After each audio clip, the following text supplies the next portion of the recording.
Gotta turn this shit off. Yeah, turn that shit off. Shit off. Turn that shit on. Turn that shit. Fred Durst be like, Yeah! turn that shit! Mr. John Otto, turn that shit! This is too much of a Limp Bizkit podcast, I think. Yeah, I never was thought about I would to say it, but we might do the Limp Bizkit we might need to too tone much. back the Limp Bizkit a little bit. Do we do Yeah. Limp Bizkit a lot? This is 2 weeks in a row. Me of and Limp Noah Bizkit, do. I think. It feels like every other episode we're just doing a Limp Bizkit. I do bit in every the once in a beginning. while. If there's an opportunity to quote break stuff, I will. Oh, absolutely. I have never picked up on any of these references. That's so Anytime perfect. I go, yeah, that's been a Limp Bizkit. Oh, okay. Interesting. Enticing, even. Those are the words often used to describe the voice of Fred Durst. Fred Durst. So true, so Interesting. true. Enticing. Divisive. What else? Can Durst, all lowercase. It's a new scent. Anyway, but speaking of new scents, guess what I watched recently? What was You're that? never gonna guess. The Last It's another Voyage of the Resident Evil Demeter. movie. Yeah. I did We're not watch allowed to that, talk about but I that. don't know if I can talk about that because I don't know who made it, so I'm not gonna say anything. Oh, right. True. Yeah.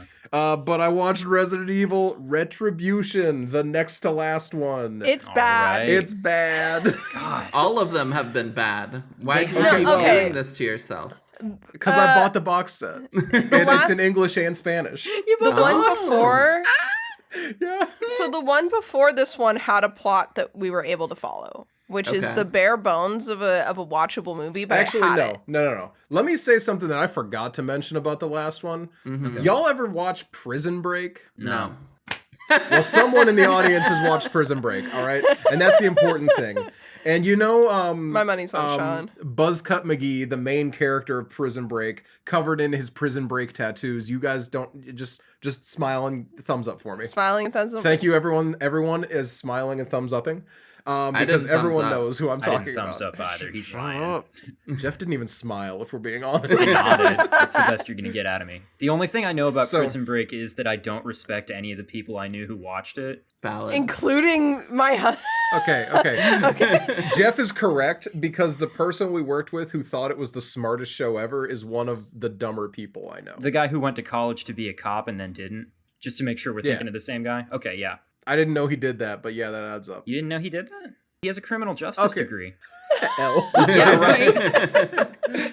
Doing that to be a cop, jackass. Anyway, so Resident Evil Afterlife has the main character from Prison Break, and he is locked up in a cage, and he has an idea on how to escape the place that is surrounded by zombies. He has a plan, shall we say, Of course, to right. get out. Much exactly like his character in Prison Break. Okay. Also, his character in Resident Evil, Chris Renfield. Redfield. Whatever. It doesn't matter. Renfield is Renfield's the Dracula one. Anyway, Yeah. so he is a huge character in this movie. Spoilers coming up, by the way, for those of you that care about Resident Evil. All right, he's a big character in the Resident Evil franchise, and his sister is also in Afterlife. Right? Okay. Okay. Tell me why both of them get killed off screen before this next movie. When Wow. Retribution happens, it's just casually sprinkled in that he's dead. I wonder if it was like He's a dead now. contract dispute or they wouldn't pay enough. I wonder. Or Or there if they had to have been just- something, it- right? well, They also honestly they couldn't afford him because they brought what's her face back. Jill Valentine. Yeah, between. No, I'm just who kidding. the fuck is that? Michelle Rodriguez. Michelle Rodriguez. Love Michelle Rodriguez. They brought her back. Yeah. She hasn't been Well, around that's since the always worth first it. one. Oh, there's a whole. Okay, so I Almost. will say one thing for Resident Evil Retribution. There is a fight scene at the end, and Michelle Rodriguez is really hot. What? No. No way. That never Okay, happened. actually, You're capping. There's two parallel fight scenes. One with the director's smoking hot wife, TM, Of course. and another girl. like very feminine femme fatale like that. So you have like the typical like of the time latex like catsuit Oh, of course. woman fight and on they're one fighting hand. doing the woman fight. and it sucks. It's boring. It's not hot. There is a very obvious solution of just ripping out the mind control gem, and she just does not do it. Also, there's God, mind nobody control ever gems. just rips out the mind control gem. Why don't She they think to literally do does that? it at the last second, but she could have done it at any point during the fight. Yeah. But meanwhile, Michelle Rodriguez just injected the "I'm a big tough Russian super soldier" zombie serum, and she just literally eats bullets and bodies like two men in a fight. bodies two men consistently.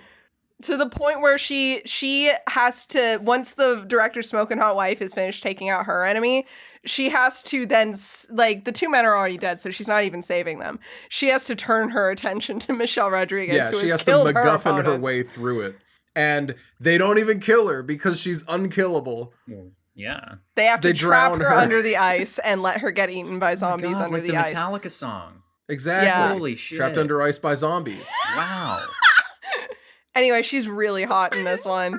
Not as hot No as she is surprise. in the Dungeons and Dragons movie, because I think I think just her personality in the Dungeons and Dragons movie like is also something, but she's hot in this one. Oh, I forgot if I actually said this on podcast. Emma, 2 thumbs up for the Dungeons and Dragons movie. That was a that's- stupid good time. Yeah, I it's a loved great it. time. You were very right. It's a lot of fun. Nice.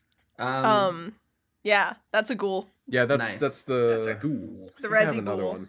I have a ghoul. Oh, I've got Go 4 for it. ghouls. That's a lot of ghouls. It's got a lot of 94 ghouls. Let me Oh, get yeah, we my have another ghoul ghoul. out It's of the good. We'll way. get there. do it, So, Emma. as Ghoul. the audience knows, for our ghouls, we always try to keep it to horror movies. You know, normally I don't respect that at all. But Yes, I also do that. but I'm respecting it this time through very nebulous means and loose connections. So, I have been playing Fortnite a lot recently. Oh my god. Sure, scary. sure. Not only is it not a horror movie, it's not a movie at all. Now, hold on here. Now, hold on a second. Okay. So, Jeff, you bet you didn't know it was season 13. Oh, I don't fuck, know. additional I don't know fact. what season it is, but a new season did just start, and it is relevant to the story. Thank you very much. So, All right. Fortnite has a zero build kind of game mode now, where you're not doing the whole building bullshit, and it's a lot of fun. It's a great time. And recently, like a couple days ago, they dropped their new season, and with the new season comes map changes, where they change different portions of the map and add like new areas to it. Right. So this map change is themed around rich vampires, which, as we all know, is horror. That's true. That's true. As I've been playing this very scary game, on the side, I've been watching One Piece, which is a show. So when you Terrifying. combine them, it's like I'm watching a horror show. That's true. Yeah. The So math checks out, yeah. the math does indeed check out. So big update. This has been going on for a long time of me trying to watch One Piece. Way back in the day, before I even transitioned, so this is like 2015, 2016 probably. Whoa. I had a friend, or I still have a friend, who is very into One Piece, loves One Piece, was constantly trying to get me to watch it, and I was like, absolutely not.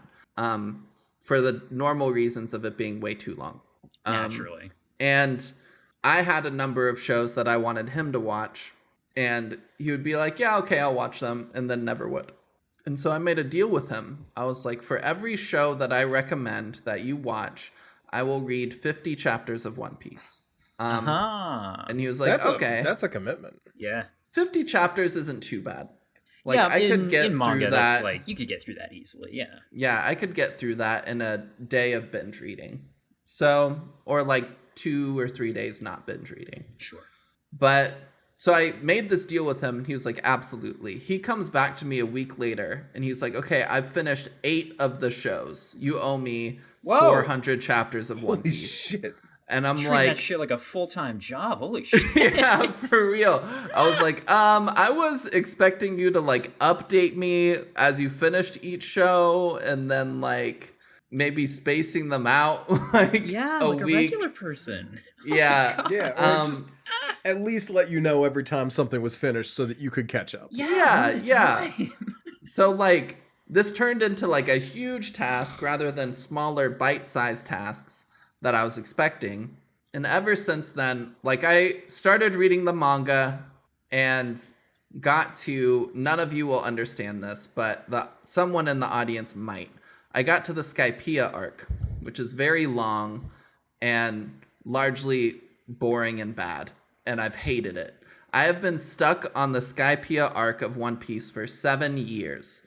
I've tried switching to the anime to watch it and given up. I've tried switching back to the manga and reading through it, and I've done this swap for 7 years trying to get through this arc and just constantly giving up because I hate it so much. But I made a new friend a couple months ago who is also a big One Piece fan, and I play Valorant with him. And so I made a deal with him where I was like, hey, I've been stuck on the Skypiea arc of One Piece for a really long time. While we're playing this, if you get an ace, which is killing all of the enemy team in a round by yourself, I was like, if you get an ace, then I will watch 10 episodes of One Piece. And so he got an ace one of the times we played. And so I watched 10 episodes. And then I was getting close to the end, or I thought close to the end of the Skypiea arc. Spoiler alert, I was not close. But that caused it to be like fresh in my mind again.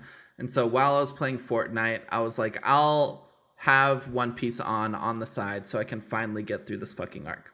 And I did it. I finally got through the Skypiea arc of One Piece. Holy shit. And now Congratulations. I'm like 25 episodes past that point, and I'm enjoying the show more. I don't want to say a lot more. I don't want to say like I'm a huge One Piece fan or anything right now. Oh, sure. But it's good kind of background content while I'm playing Fortnite. Additional reference to the number 13. Oh my god. Oh, There here we are go. 1,071 episodes of One Piece, and Fortnite is currently on chapter 4. Which 4 plus 1 plus 7 plus 1 is 13. That is Wow. an incredible additional reference, the number 13. Thank you, That thank you, was thank you. I watched him do that. Look that up. That was harrowing. It was like a scene in a fucking detective thriller. He's like scanning. Scanning through the newspaper. Yeah, exactly. But yeah, that's the only thing I've been watching lately, besides Neat. our movie for this week. Of course. Well, so Jeff, on the other hand, has apparently been watching like 5 somethings. 4. Oh, Well, I mean, including the movie for the podcast, that's 5, yeah. Oh. So 4 movies in 2 different matched pairs, actually.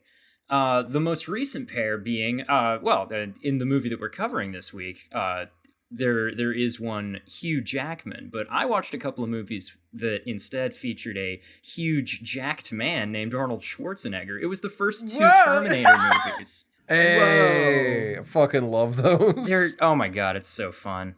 Becca had never seen any of them before and was getting tired of me saying that we needed to watch them sometime. So we went and watched the first one the other night, and I told her that she would probably like the second one better because, like, it's a lot more the kind of thing that she would be into. Also, I mean, Sarah Connor being the biggest badass in the movie is a huge, huge selling point.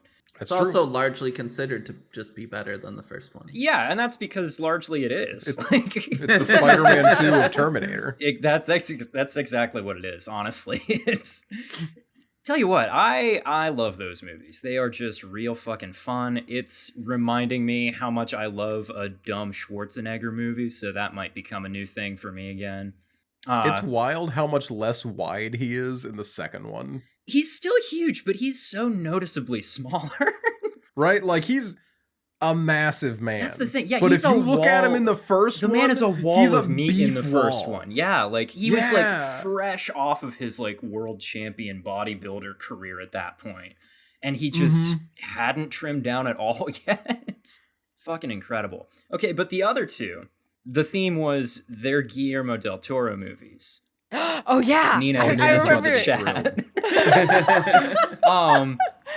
Also, just in the spirit of showing Becca things, watched Hellboy the other night. Fun as hell, Nice. dumb, but like, you know, it's Love just it. it's Dumb just in got a a bunch fun of way. fun Wolfenstein shit going on in it. How do you say no to that?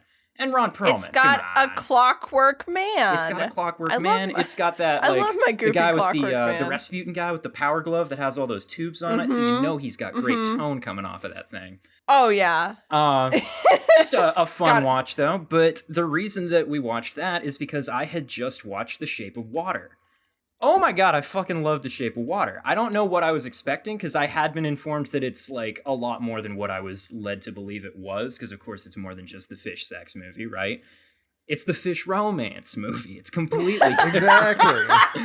I really, really liked it though. It's so good. I love the way that it approaches all the stuff that it does. I'm probably gonna end up watching it again soon, just to like show somebody it, because it's like that kind of movie. I think I fucking loved it. Oh yeah. Fantastic. I still haven't I- watched Shape of Water, and I really need to. You definitely do. It's so good. Real good. I watched it the first time in theaters on a bad date because it sucked. He sucked, and I was gonna get something good out of it, so I made him pay to take me to a movie. Yep. I'm not ashamed to admit that he made a trigger joke on the first date. Then after I saw it the first time, I was like, this movie has Russians in it. You know who loves Russians? My roommate, who is a Russian major. So I was like, Carson, you're going to love this. So I made her watch it. And she watches it, and she makes fun of some of the actors' accents, but she loved it too. And then I watched it several times on my own. And then Noah hadn't seen it, and so I made Noah watch it. But yes, it is absolutely a movie where you're like, everyone I know needs to see this, and I need to be there while they're watching it. I think this is another one of those movies where I've owned the Blu-ray basically almost. I guess I bought it when it came out. I didn't know that. Maybe you bought it when it won Best Picture, because yeah. So like, I didn't know that when I got it. I was just like, oh, I've heard a lot of good things about it. I bought it. I didn't watch it for like 2 years, and then I watched it with Nina. I love the amount of times that you own something on Blu-ray for like 10 years at a time and just don't know why you have it because you've never watched it. I think I have Fight Club in Steelbook because it was on sale at Walmart when I was buying groceries one day. Oh, we should watch that sometime because I've been meaning to watch it for a long time and it's really don't want fun. to commit to it. Wait. It really says a lot about society. Okay. So we have one society. We have one more Ghoul to Gab. We do. Over here. We watched VHS 94. Yeah?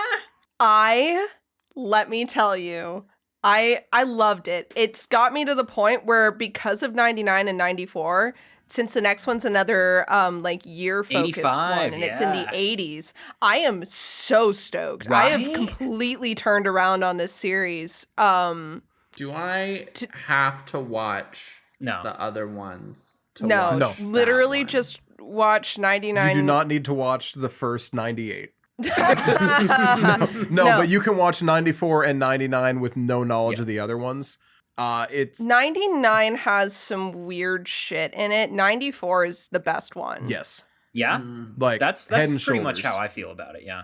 94 has one segment that I liked so much, like one element of it so much, it spurred me into writing something that didn't exist a week ago, and I'm now halfway through. Oh, that's what did that. You're halfway through that Yes. now? Jesus Yeah, Christ. Which segment did that? It was the Doomsday Cult. yeah, the not Doomsday Detroit? Cult, the domestic terrorist cult. Oh yeah, the terror cell in Detroit. Oh, okay. Yeah. I loved that segment. That was so good. The dudes are just so dumb. Oh my god. They're so dumb. So It's just- I love 94 so It's much. so There is good. one good. thing that takes me out of it.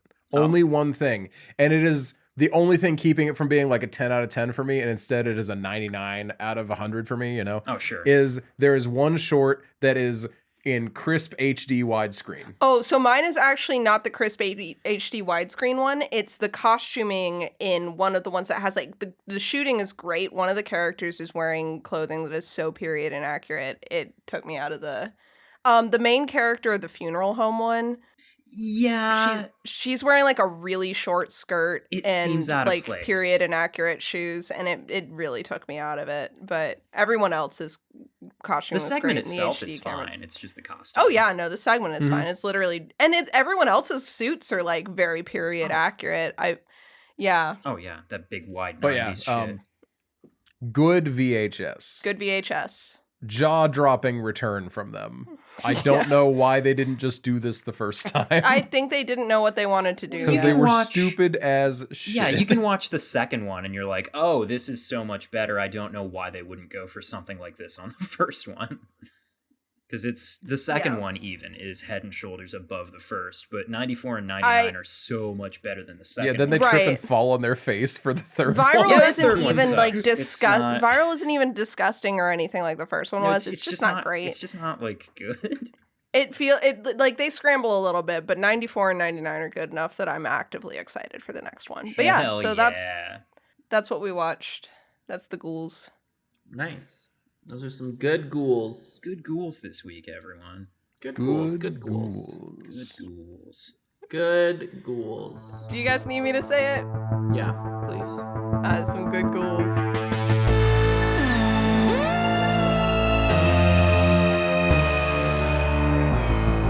Yeah. Let's do it. All right.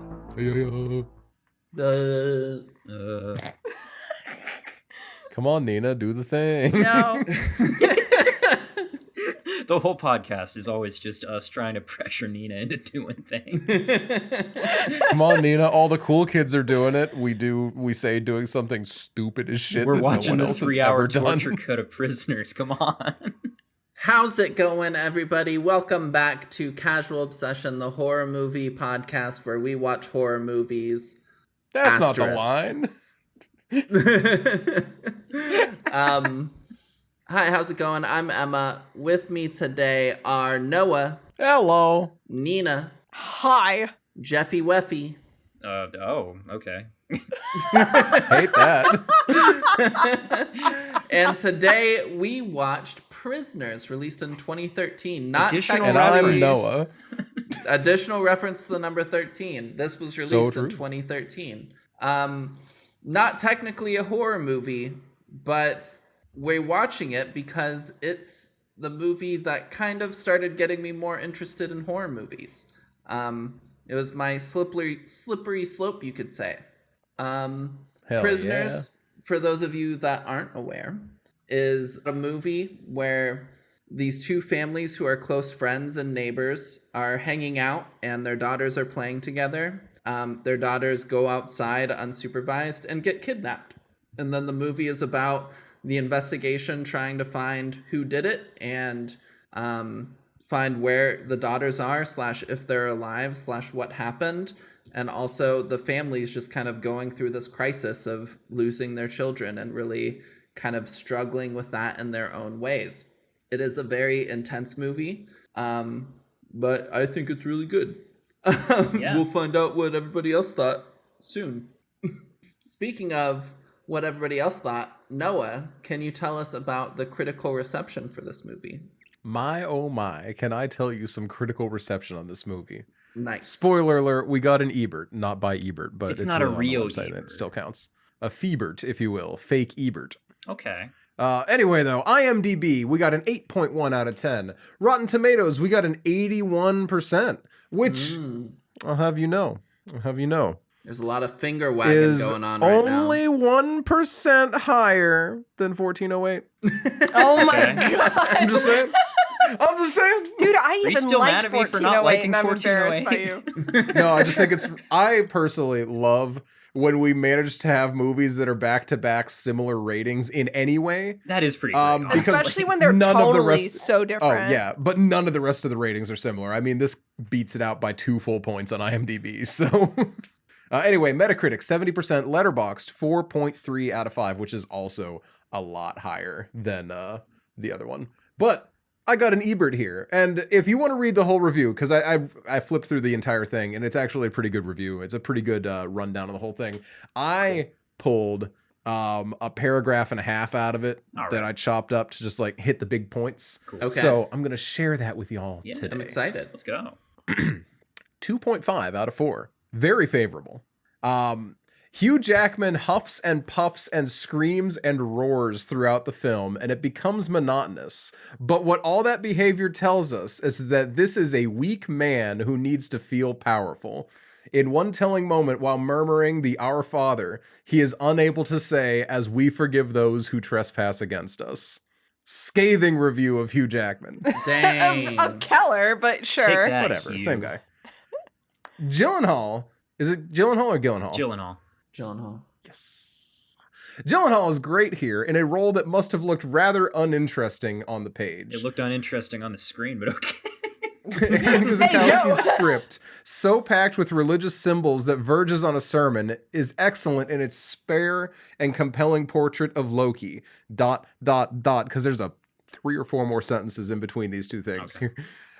We meet a lot of creeps in Prisoners, and you get the sense that Detective Loki could have been one of them if he hadn't become a cop. It's a nice performance from Gyllenhaal, and it's subtly welcome considering all the teeth gnashing going on in the other performances. I definitely see that, considering the choice of and it's got to be Gyllenhaal's decision, because I remember reading that a lot of the character appearance stuff, like the Freemason the ring tattoos and the Mason ring, and the tattoos, and like some of the stuff that points to Loki being a little bit concerning as a person, were all his choices. So this, like, I read throughout the entire movie, yeah, this guy could have been a problem himself and might even be a suspect to you, the viewer, if he hadn't been a cop. I have a little bit of a different read on him, but we will get to that later. Excited. Mm-hmm. I'm excited too. Let's Nice. see. Incredible. How do you say Dennis's last name? Is it Villeneuve? I think it's I Villeneuve. had to look this up. So it's Denis Villeneuve. Denis Villeneuve. Denis, not Dennis? Yeah. Damn. Oh my god. Denis Villeneuve. Okay, This is only so his director second Villeneuve, movie in English. Fun fact. very cool. Gives us a couple of truly suspenseful scenes. One is a chase through the nighttime backyards of the neighborhood after candlelight vigil for the two girls. The interiors of the houses seem gloomy and cramped, with walls cutting into the frame and characters coming in and out of sight. Visual correlation for the idea of people cut off from one another. But as the plot goes into high gear and we get other suspects, basement layers, and glimpses of vast conspiracies, Prisoners wears out its welcome. Ooh. 2.5 out of 4. Oof. Wow. Okay. Interesting. Now, That sounds like it's a pretty solid review, but I do think it's a little unfair in a couple of regards. in Well, fairness, Noah did there's chop it 7 up. other paragraphs that I did not Sure, include. sure. But Especially on the Gyllenhaal stuff. That's Okay. actually like a very large section where he's a there's large a section lot of the more movie, meat to it. so Mhm. That's true. I Now- have so much to say about Loki. I've got a We'll get lot there. to say about it when we get to it. Actually, I well, think we'll at get one there. point I noticed his Mason ring and I was just like, damn, the flags just get redder. And then I deleted that note because I'm like, I don't want to needlessly antagonize all the Masons that are listening to our podcast. Yeah, that's. I have checked our analytics, and Freemasons are a pretty significant portion of our audience. We don't want to go alienating We them. love National Treasure. I Piper's legitimately great I do movie. love National Treasure. It is one of my Piper's favorite dad movies. was a Freemason, apparently. I didn't even know Was? they had those in Yeah. Canada. Oh, I What? forgot. Sorry, Okay. my bad. I actually remembered. Sorry, Piper. You can just cut that part. Yeah, we can cut that. Now, I'm not saying that I know better than Ebert writer Sheila O'Malley, right? I'm not saying I'm smarter than her. Sure. But I think I'm a little bit smarter. I don't rate this movie 2.5 out of 4. Well, no, we rate out of 10 because on we this use show. a different scale. Yeah, well, firstly, who the fuck rates out of 4? Roger Fuck Ebert. you, Siskel and It's so Ebert. weird. You're both Yeah. It annoying. is a little bit weird. It's how am I supposed to convert that into base 5 and 10? Get out of I here. think you're not supposed You're not. to. I think that's the point. I think that might. Yeah, I was gonna say. I think the yeah, point. the point is that it makes me think about it too much, and I don't like it. The more that I consider it, it makes more sense to me because I feel like when the numbers are bigger and they get more specific, you start attaching too much importance to the specific point on the spectrum that you place a movie, right? Whereas Yeah. out of 4, it's like, oh, I don't know, it's like there. And you feel really Yeah. comfortable just kind of throwing it someplace. Yeah, but see, I look at a 2.5 out of 4 and I'm like, ooh, that's pretty good. But if you convert it into percentages, it's like a 63%. Which isn't super good, but it's not a negative review yet. It's not. It is still a thumbs up review. Wow. Yeah, I feel like I have to clarify my rating, and I don't think I've ever done this on the podcast, but when I'm talking to people in real life, like I had a friend and past coworker, M, at my last job, where me, her, and a few other coworkers would often like go to the movies together. And she gave me a hard time a lot for being like way too forgiving in my number ratings of movies. And I've thought about it a lot. And I think I've realized like largely I never rate below like 1 to 5 unless I desperately hate the movie. And those are like varying degrees of how much I hate the movie. Right. 6 is like I didn't like the movie. It was maybe like boring or old or something, but I can understand like other people liking it maybe. Or it had like some quality about it where I was like, okay. 7 is I had fun. It was fine. 8 is I liked it. 9 is I really liked it. And 10 is like, oh my gosh, this is such an incredible movie. But yeah, largely I don't use like half of the numbers and don't really consider them in my ratings at all. So 10 is perhaps too many numbers. It's So possible. you had to clarify your rating pretty heavily. Now I'm wondering what your rating is. No, I was just talking about my rating system for because you brought up kind of like the different scales and stuff. Okay. Well, then, all that being said, I'm dropping a 9 out of 10 on this movie. I had a very good time. It feels weird, right, to talk about a movie It's not like that's fun, like objectively right, but then still, I will sit here and say I have a blast and a half every time I watch a Saw movie, no matter how bad it is. The first time is always fun. And then I watch Spiral a second time, and I'm like, that was fucking dog shit. Right, you know, right. I'm so glad that and I wasn't 9-star Noah, but I'm so glad that you're like that brain 7-star kicked Noah in. kicked it all the way down to I think 5 or 4 Yeah, stars. the more I think about Spiral, the shittier it is. Yeah, on a rewatch, it gets worse and worse. But like I said, it feels weird to rate a movie that has a lot of grisly stuff in it and say I had fun watching it, because I wasn't like sitting there laughing with a beer going, oh, Hugh Jackman, you're such a doll. Or, you know, like, but I had a very good time. Is that how you watching this usually movie. are when you see Hugh Jackman in a movie? I assume. Yes, we watched Okay. all the X-Men movies recently, and Noah and I were both like that. Okay. That's correct. Growing up, I had a very homophobic friend that said everyone's allowed to have a man crush on Hugh Jackman because he's the perfect man. He is, And but that's still homophobic. well, you don't have to caveat him. He's wrong. Oh, he's fully just wrong. He's Yeah, stupid. He's a piece of shit. But I know who as you're time talking about, has and I agree. gone on, I have decided that Hugh Jackman is not my ideal man anymore. I just want to say that. Okay, that's Wow. fair. I'm very bold in It's saying Ryan Reynolds, right? How did you know? I know who it is. It's Ron Barbosa from Perlman. Pirates of the Caribbean. Yeah, Jeff is much more correct. Barbosa is a passing fancy. Okay. How dare you this is talk a very- about Barbosa like that? Okay, this is a very important detour, though. My favorite Barbosa line, all right, from all the movies he's in, is in the third movie where they're trying to release Calypso from the curse, and he's like, "You must say the words as you would to a lover." So, I release you from your human bonds. And it's like, who are you talking to, Barbie? Because I know it's not a human being. Listen, leave him alone. Noah and I have decided Barbosa 100% fucks, but he has never been in love. The That only makes thing he sense. loves is apples. He does. That guy And the loves sea. apples, and he And loves the the sea. And the Black Pearl to a fault. That's too much at this point. It's apples in the sea. He Fair can enough. love Anyway, two back things. to he the- loves the Black Pearl because it puts him on the sea. So true. Back to this movie, though. I'd love to hear what y'all have to say about this movie because I Okay. really like this movie. I want to Yeah, we got get that 3 more conversation. numbers to go putting out here. Okay, so I really enjoyed this movie. The Tumblr tag is nigh unscrollable because of all of the self-insert fanfics with Detective Loki. Oh my God. gosh. Yeah. Genuinely, it's terrible. This is gonna get even funnier when I talk about him later. Nina, didn't you see every time he moved his head and his stupid hair fell perfectly in his face in a little emo boy His hair hairstyle? does fall Now, in his face it in a was real impressive. particular way every time. It's pretty great. I do not get it. Something that this is important for my rating actually, because having a Blorbo, like a character I can latch onto, Oh, totally. 100% takes a movie up a full point. 100%. Right? Mhm. This movie has one, but it's Alex. Yeah, of course it's Alex. Who else would it be?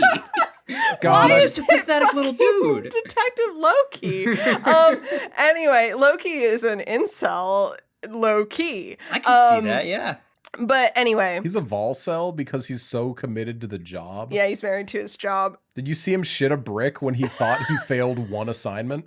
He got Granted, the one I assignment was gonna involved say 2 missing children. But and It looked bad. there's a lot that happened during that assignment. Anyway, True. this movie's a 7 out of 10, I'd say. I really liked it. I think watching so many horror movies recently set me up for failure. But I will say this was one where a lot of the decisions that they made to take things as far as they did made me really happy, because I feel like and there were points where I felt like maybe they could have gone a little further or been a little more clear in what they were trying to do. But overall, I really enjoyed a lot of scenes and a lot of conversations that were happening in this movie. So 7. Nice. Jeff, Jeff, would you like to go? I am also going to be giving it a 9 because I fucking loved this movie. It's real good at everything that it's doing, you know? I think Noah has already compared it to the 90s Morgan Freeman detective mystery kind of thriller movies. Mhm. And I feel like that's exactly what this one's going for, and it's kind of being one of the best ones, I think. Mhm. On top of that, it's got this really nice Johan Johansson soundtrack that I really like. A lot of really good performances from a lot of really good actors. A lot of people in this movie that I just love seeing in things. There's not very much not to like. I really like the villain. I'm entertained enough by the cop in his particular way. The mystery is unfolded in a really good, really effective manner. I don't think it does anything wrong, honestly. Just good shit. Nice. I am so glad that you all had fun with it and that you enjoyed it as much as you did.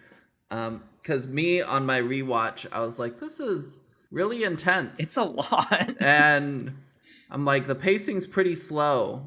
And a lot of these characters are not likable. I'm like, oh no, what if they hate this movie and they're like, Emma, why did you suggest this movie? Experience watching it knowing that someone else is going to be watching it soon. Oh, For so the true, express yeah. purpose It's of so judging it. stressful. Yeah. It's so stressful. Yeah. Emma, you could never have known this, but my favorite movies for a solid 2 years were these 2 shit-ass Morgan Freeman detective movies.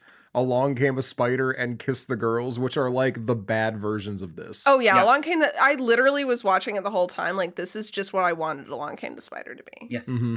Yeah. So good. Okay, amazing, perfect. Love a detective thriller. Yes, fun I love a shit. detective thriller. A gritty This was- detective thriller. I And Columbo. Yeah, I really love this movie. I saw it back when I was in college, and I saw the trailers and everything, and I was like, this looks really interesting and good, and I want to see this. And I dragged a group of friends to go see it with me. And afterwards, all of them were like, that was terrifying and unnerving. And one of them in particular was really shook by it, and we talked about the movie a lot, and I was like, I was enthralled by it and really enjoyed it, and it really stuck with me. And that was kind of my first clue in of maybe creepier stuff and then more intense stuff is cool, actually. Oh yeah. And yeah, so very good. I probably land around a 9 out of 10 as well. Is great. Is good. Get I like fucked, Nina. I'm We all sorry. Yeah, agree. you and your low numbers. it. No, you're okay. Nina's out here Man, like we Sheila really- O'Malley is right, actually. We really do have a theme going this episode. Come on, Nina, say the line. Say the line, Nina. One thing I will say is that while I was watching it the whole time, I was like, I can totally see how this would be the movie that would make someone be like, I think I can take this. I think I can go a little farther with my comfort zone Mhm. Yeah. than I One- thought previous to watching this. Yeah. One thing I would like to talk about is how, because there is like a category of very intense kind of like detective thriller movies Right. that aren't really horror. They're categorized as thriller. But then you have like Silence of the Lambs, which is considered horror. God, And that's I'm a like, divisive where- one, Oh, actually. it That's is right Was on it the line. actually? Well, so Oh, the people story with fight about Silence of the Lambs is- is that it didn't get released billed as a horror movie because they wanted it to be eligible to win awards. So it gets marketed Oh, as yeah. a thriller and not a horror movie. But like the fact is that the like everyone in every artistic genre needs to accept, right, is that like genres overlap. It happens. Mhm. Things can be horror thrillers. That's just the way that a lot of movies are. I dare say that's what this one is. I don't see any reason that this shouldn't be classed as a horror movie, personally. So with Silence of the Lambs, and I really love Silence of the Lambs. Oh, yeah, I think great movie. if Hannibal didn't exist, it would be just a straight thriller. Mhm. But because he does and he is who he is, it definitely is in the horror camp, as well as having like it's being like a very straightforward thriller in a lot of areas as well. With this movie, We don't have a Hannibal. There's no. I Hannibal. don't think it quite crosses the line at any point for me. I don't think it even like gets super close to the line. I think it's a gory thriller. Oh yeah.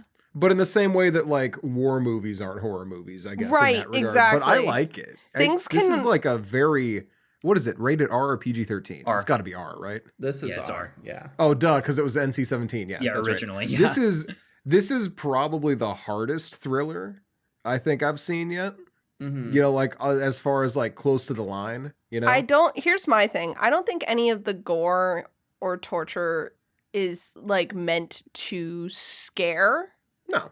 I think it's meant to make you question the character's morals, intentions, and which is to me what a thriller is supposed to do. It's supposed to like you're supposed to care about the character's thought process in a lot of thrillers. Like that's a big focus on character development and growth in their thought process and why they're doing the things they're doing. And I think that all of the torture and gore and disturbing elements in this movie are specifically related to why the characters are doing what they're doing and if they've gone too far. It's all about questioning morals.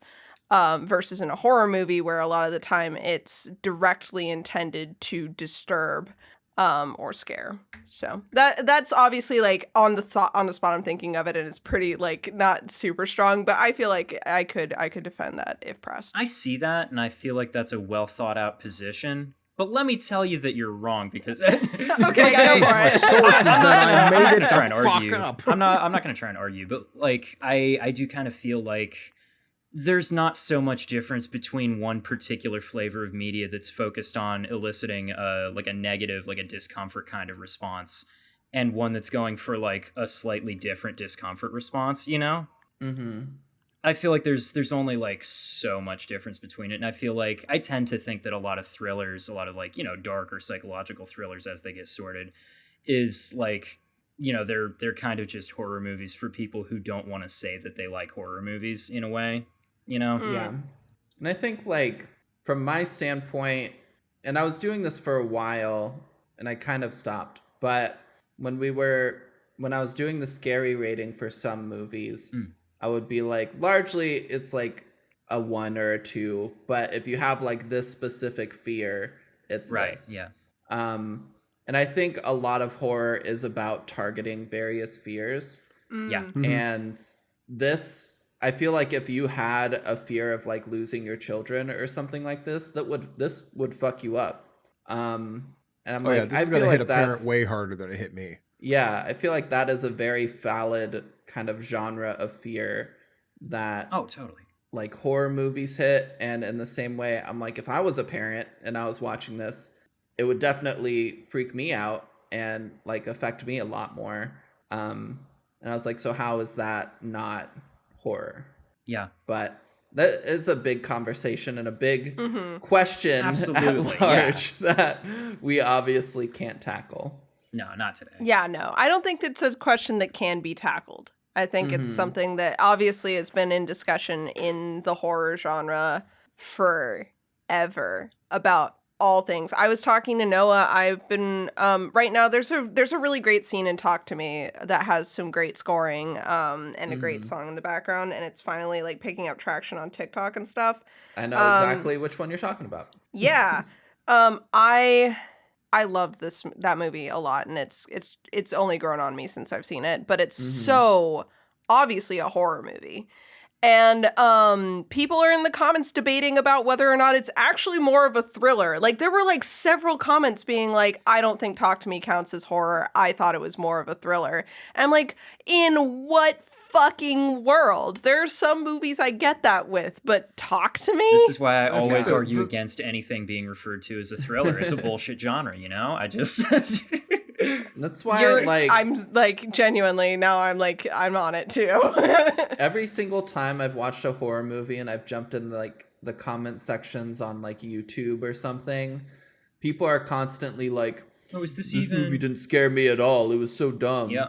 And like shit like that. And they're like, Yeah, That's the fine. people sitting there saying, you need to watch Martyrs and a Serbian film, then you'll actually be scared. Right, That I'll kind of just go thing watch is Sala like- now and... That's frustrating. Making claims to whether the genre is actually horror is frustrating to me because it like for several reasons. Firstly, obviously horror doesn't have to be scary. We had this whole conversation about gothic horror back in the day. But secondly, I told Noah this. I don't understand what the guidelines are to consider something horror if Talk to Me, Right? a possession movie, That's the big line, Is right? not Like, It's a horror. classic horror thing. also, I'm gonna, because we need to get back to the movie We here. do. Right, But sorry. I think a really clean defining line is the supernatural present, and is it malevolent? If the supernatural is present and malevolent, it is definitely not a thriller. So because true. the supernatural can be present. Example, Casper the Friendly Ghost. That is not a horror movie. That is still a child's movie, you know? Are you sure? 'Cause it Supernatural scares in the me. form of... Okay, well, fair enough.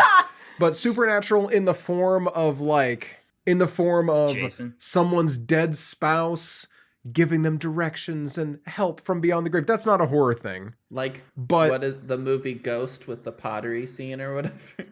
So true. I know I what don't that know movie anything is. about Dang that. No, but you know, there's plenty of times where like, oh, I know that Martha's with me while I figure out this hard case. The wind blew open my journal. Yeah, stuff like that. That doesn't make it a horror movie. But as soon as the ghost goes into you, And is fucking shit up in a I like think- Ghost evil goes way. into But that me would make fucking? Hold on a second here. oh. But a no, hard cut edit. Anyway, I don't know. I think that I think that specifically in the case of Talk to Me, I just don't know what those people who said that wasn't horror.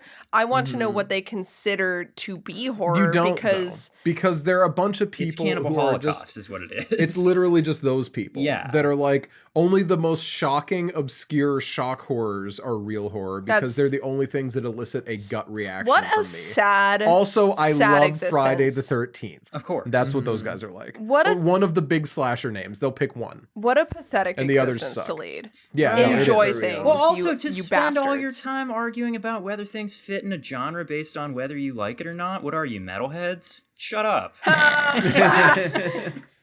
And on things that we're not going to Friendly shut fire. up about. 'cause And I'm- then let's we go. gotta Let's get- go. Let's go. We gotta go. All right.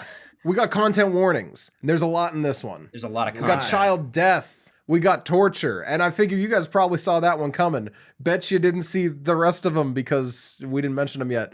Substance abuse. child kidnapping. We mentioned that one. Suicide on screen. Yeah. They Animal do not abuse. cut. Also on screen. Oh yeah, that is a 0 cut on the suicide on Yeah, screen. it's That's actually a whole thing like shown. really well done, but also Weird to say, one of my favorite scenes of the movie. It It's everything legit ramps up in a really, really really intense good.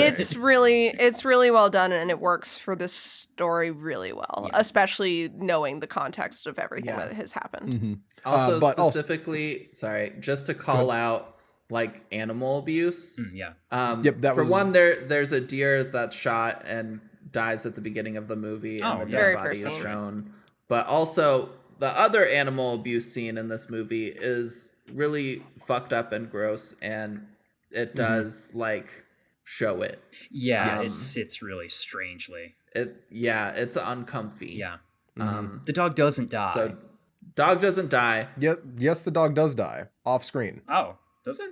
I don't recall ever They seeing bring a the corpse. collar. That's how they find. Yeah, the Oh, right, collar right. is brought The up. dog does die just off screen. Yeah, my bad, my Yeah. bad, my bad. Sorry. Also, there's sex offenders, specifically minor sex offenders, pedophiles, if you will. Heavy plot point Yeah. Yeah. in this. Nothing shown is discussed. You are definitely so- meant to be thinking it throughout. Yeah. Yes. Yeah. Pretty intense movie. It's a lot. It's heavy. It's long and it's slow. And it's good at it. Like, yeah, absolutely. Is there something else we needed to talk about? Well, we've warned an awful lot of content. We've discussed whether or not we think it's a horror movie, and I don't know that we've really got a consensus, but that's not very important. The important thing is, is this movie like scary? It's hard to say because technically it's not a horror movie, you know. And as we all know, if But it's not a horror movie, it can't possibly it be can't scary. That's scare the you. only measure Yeah. of whether or not That something is is the a horror only measure movie, of is whether or not- it yeah. scares Yeah. me specifically. yeah, but if I was to give it an uncomfy rating, Sure. I would maybe give it like a 6. It's got a lot of those like just visceral discomfort kind of scenes. It makes you feel a little icky Yeah. sometimes. It do be making you feel a little bit icky sicky. Yeah. Okay, are we good to hop on over to the spoiler synopsis? The spoiler Let's do train to it. spoiler town. Okay, great. As always, when I do my episodes, I'm just gonna be reading from Wikipedia. All right. Partner. Keep on Yeah, rolling. so enjoy Emma's story time for a moment. And if you haven't seen the movie and you're interested, definitely go watch it and then come back and hang out with us and watch the second part of our podcast episode. Okay, here we go. In Conyers, Pennsylvania, the Dover and Birch families celebrate Thanksgiving together. After dinner, girls Anna Dover and Joy Birch go missing after playing on a parked RV. Detective Loki responds to a police call about an RV matching the description and arrests the man inside. Alex Jones. During interrogation, the fact that his name's Loki Alex Jones is so funny. It's really funny. During interrogation, Loki realizes Alex's diminished IQ prevents him from planning a kidnapping and learns that his RV contains no forensic evidence of the missing girls. Loki runs down leads on local pedophiles and finds a corpse in the house of priest Patrick Dunn. Dunn admits to killing him after the man confessed to murdering 16 children for his, quote, war on God, unquote. The police captain releases Alex to his aunt, Holly. Convinced of Alex's guilt, Keller Dover, the father of one of the missing girls, assaults him outside the police station, where Alex whispers to him, "They didn't cry till I left them." After Loki finds no proof of this, Keller kidnaps Alex and begins to torture Alex for information about his daughter in an empty building Keller owns. At a vigil for the girls, Loki approaches a suspicious man who flees. Loki releases a sketch of him to the community. The suspect sneaks into the Birch and Keller's houses. Grace hears him and calls Loki, who learns while responding that Keller spends his nights away from home. He tails Keller to an empty building where Keller claims he goes to drink, but Loki doesn't find Alex. Loki tracks down the suspect, Bob Taylor, at his house. The walls are covered in maze drawings, and Loki opens crates filled with snakes and bloody children's clothes. Loki shows Keller and the Birch parents photos of the bloody clothes, and they identify several as Joy's and Anna's. As Taylor draws detailed mazes, Loki assaults him and demands the location of the girls. Taylor grabs an officer's gun and kills himself. Keller continues torturing Alex for the location of the girls, and Alex cryptically talks about escaping from a maze. Keller visits Holly, learning that Alex's stuttering comes from a childhood incident involving snakes her husband kept. While devoutly religious, Holly and her husband lost their faith after their son died of cancer, and they adopted Alex as a way to cope. Loki matches the maze pattern in Taylor's drawings to a necklace worn by the corpse in Dunn's house. At Taylor's house, Loki is informed that most bloody clothes are store-bought and soaked with pig blood. Below a window outside the Dover house, Loki finds Taylor's footprints and a sock matching that of Anna's, which Keller had earlier identified. The drugged Anna and Joy attempt to escape, but only Joy gets away and is found and hospitalized.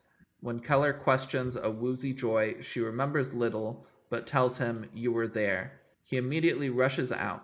Loki gives chase and arrives at Keller's building, expecting to find him, but instead finds Alex. Keller goes to Holly's to find Anna. They talk for a while, and then Holly pulls a gun. She explains that before her husband disappeared, they abducted children as part of their war on God to avenge their son's death, and to create demons out of the traumatized parents. Alex was their first abduction. Taylor was their second. Holly imprisons Keller in a hidden pit in her yard where he finds his daughter's whistle. Loki enters Holly's house to inform her that Alex has been found, but instead finds a photo of her late husband wearing the maze necklace. Realizing that Holly is the kidnapper, he searches and finds her giving Anna an injection. In a shootout, Loki kills Holly but is grazed in the head. He rushes Anna to the hospital while fighting unconsciousness. A recuperating Anna and Joy visit a bandaged Loki in his hospital room to thank him. Later, Loki wanders the crime scene at Holly's house when he faintly hears a whistle blowing, and then the movie ends. Yeah.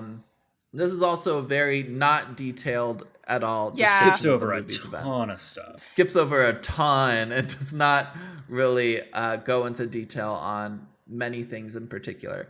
But that's the story. Largely, that's the story. Yeah. That's largely what happens. It's a great time. Yeah. Well, not a great time, but It's a good movie. Yeah. Jeff, there was something before the break that you said you would wait until after the break to talk about. Do you remember what it was? Yeah, I have a whole thing about Detective Loki. Yeah. Let's talk about Detective Loki. I just think he's neat. Well, let me tell you why you're fucking wrong. I actually think he's awful. Well, you're correct there. Okay, so here's the thing.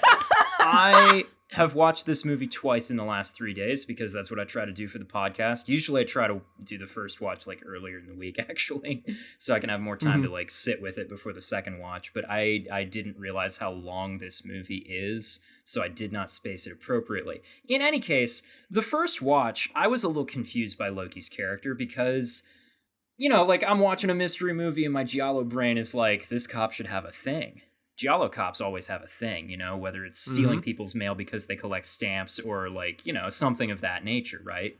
Loki's is blinking weird. Okay, so yeah, his is being on the verge of a mental thing, breakdown at all times. I was like, you know, I'm looking at him because this is a guy, he's like, you know, he's got the cop tattoo on his neck, he's got the cross tattoo on his hand, he's got the astrology tattoos on the other hand, he's got the Freemason ring on the other hand. Like, this is a man covered with symbols of things, right? And I was like, if he's got all these things, then why is he so steadfastly refusing to be a character throughout the movie, right? Because genuinely, his entire personality is cop.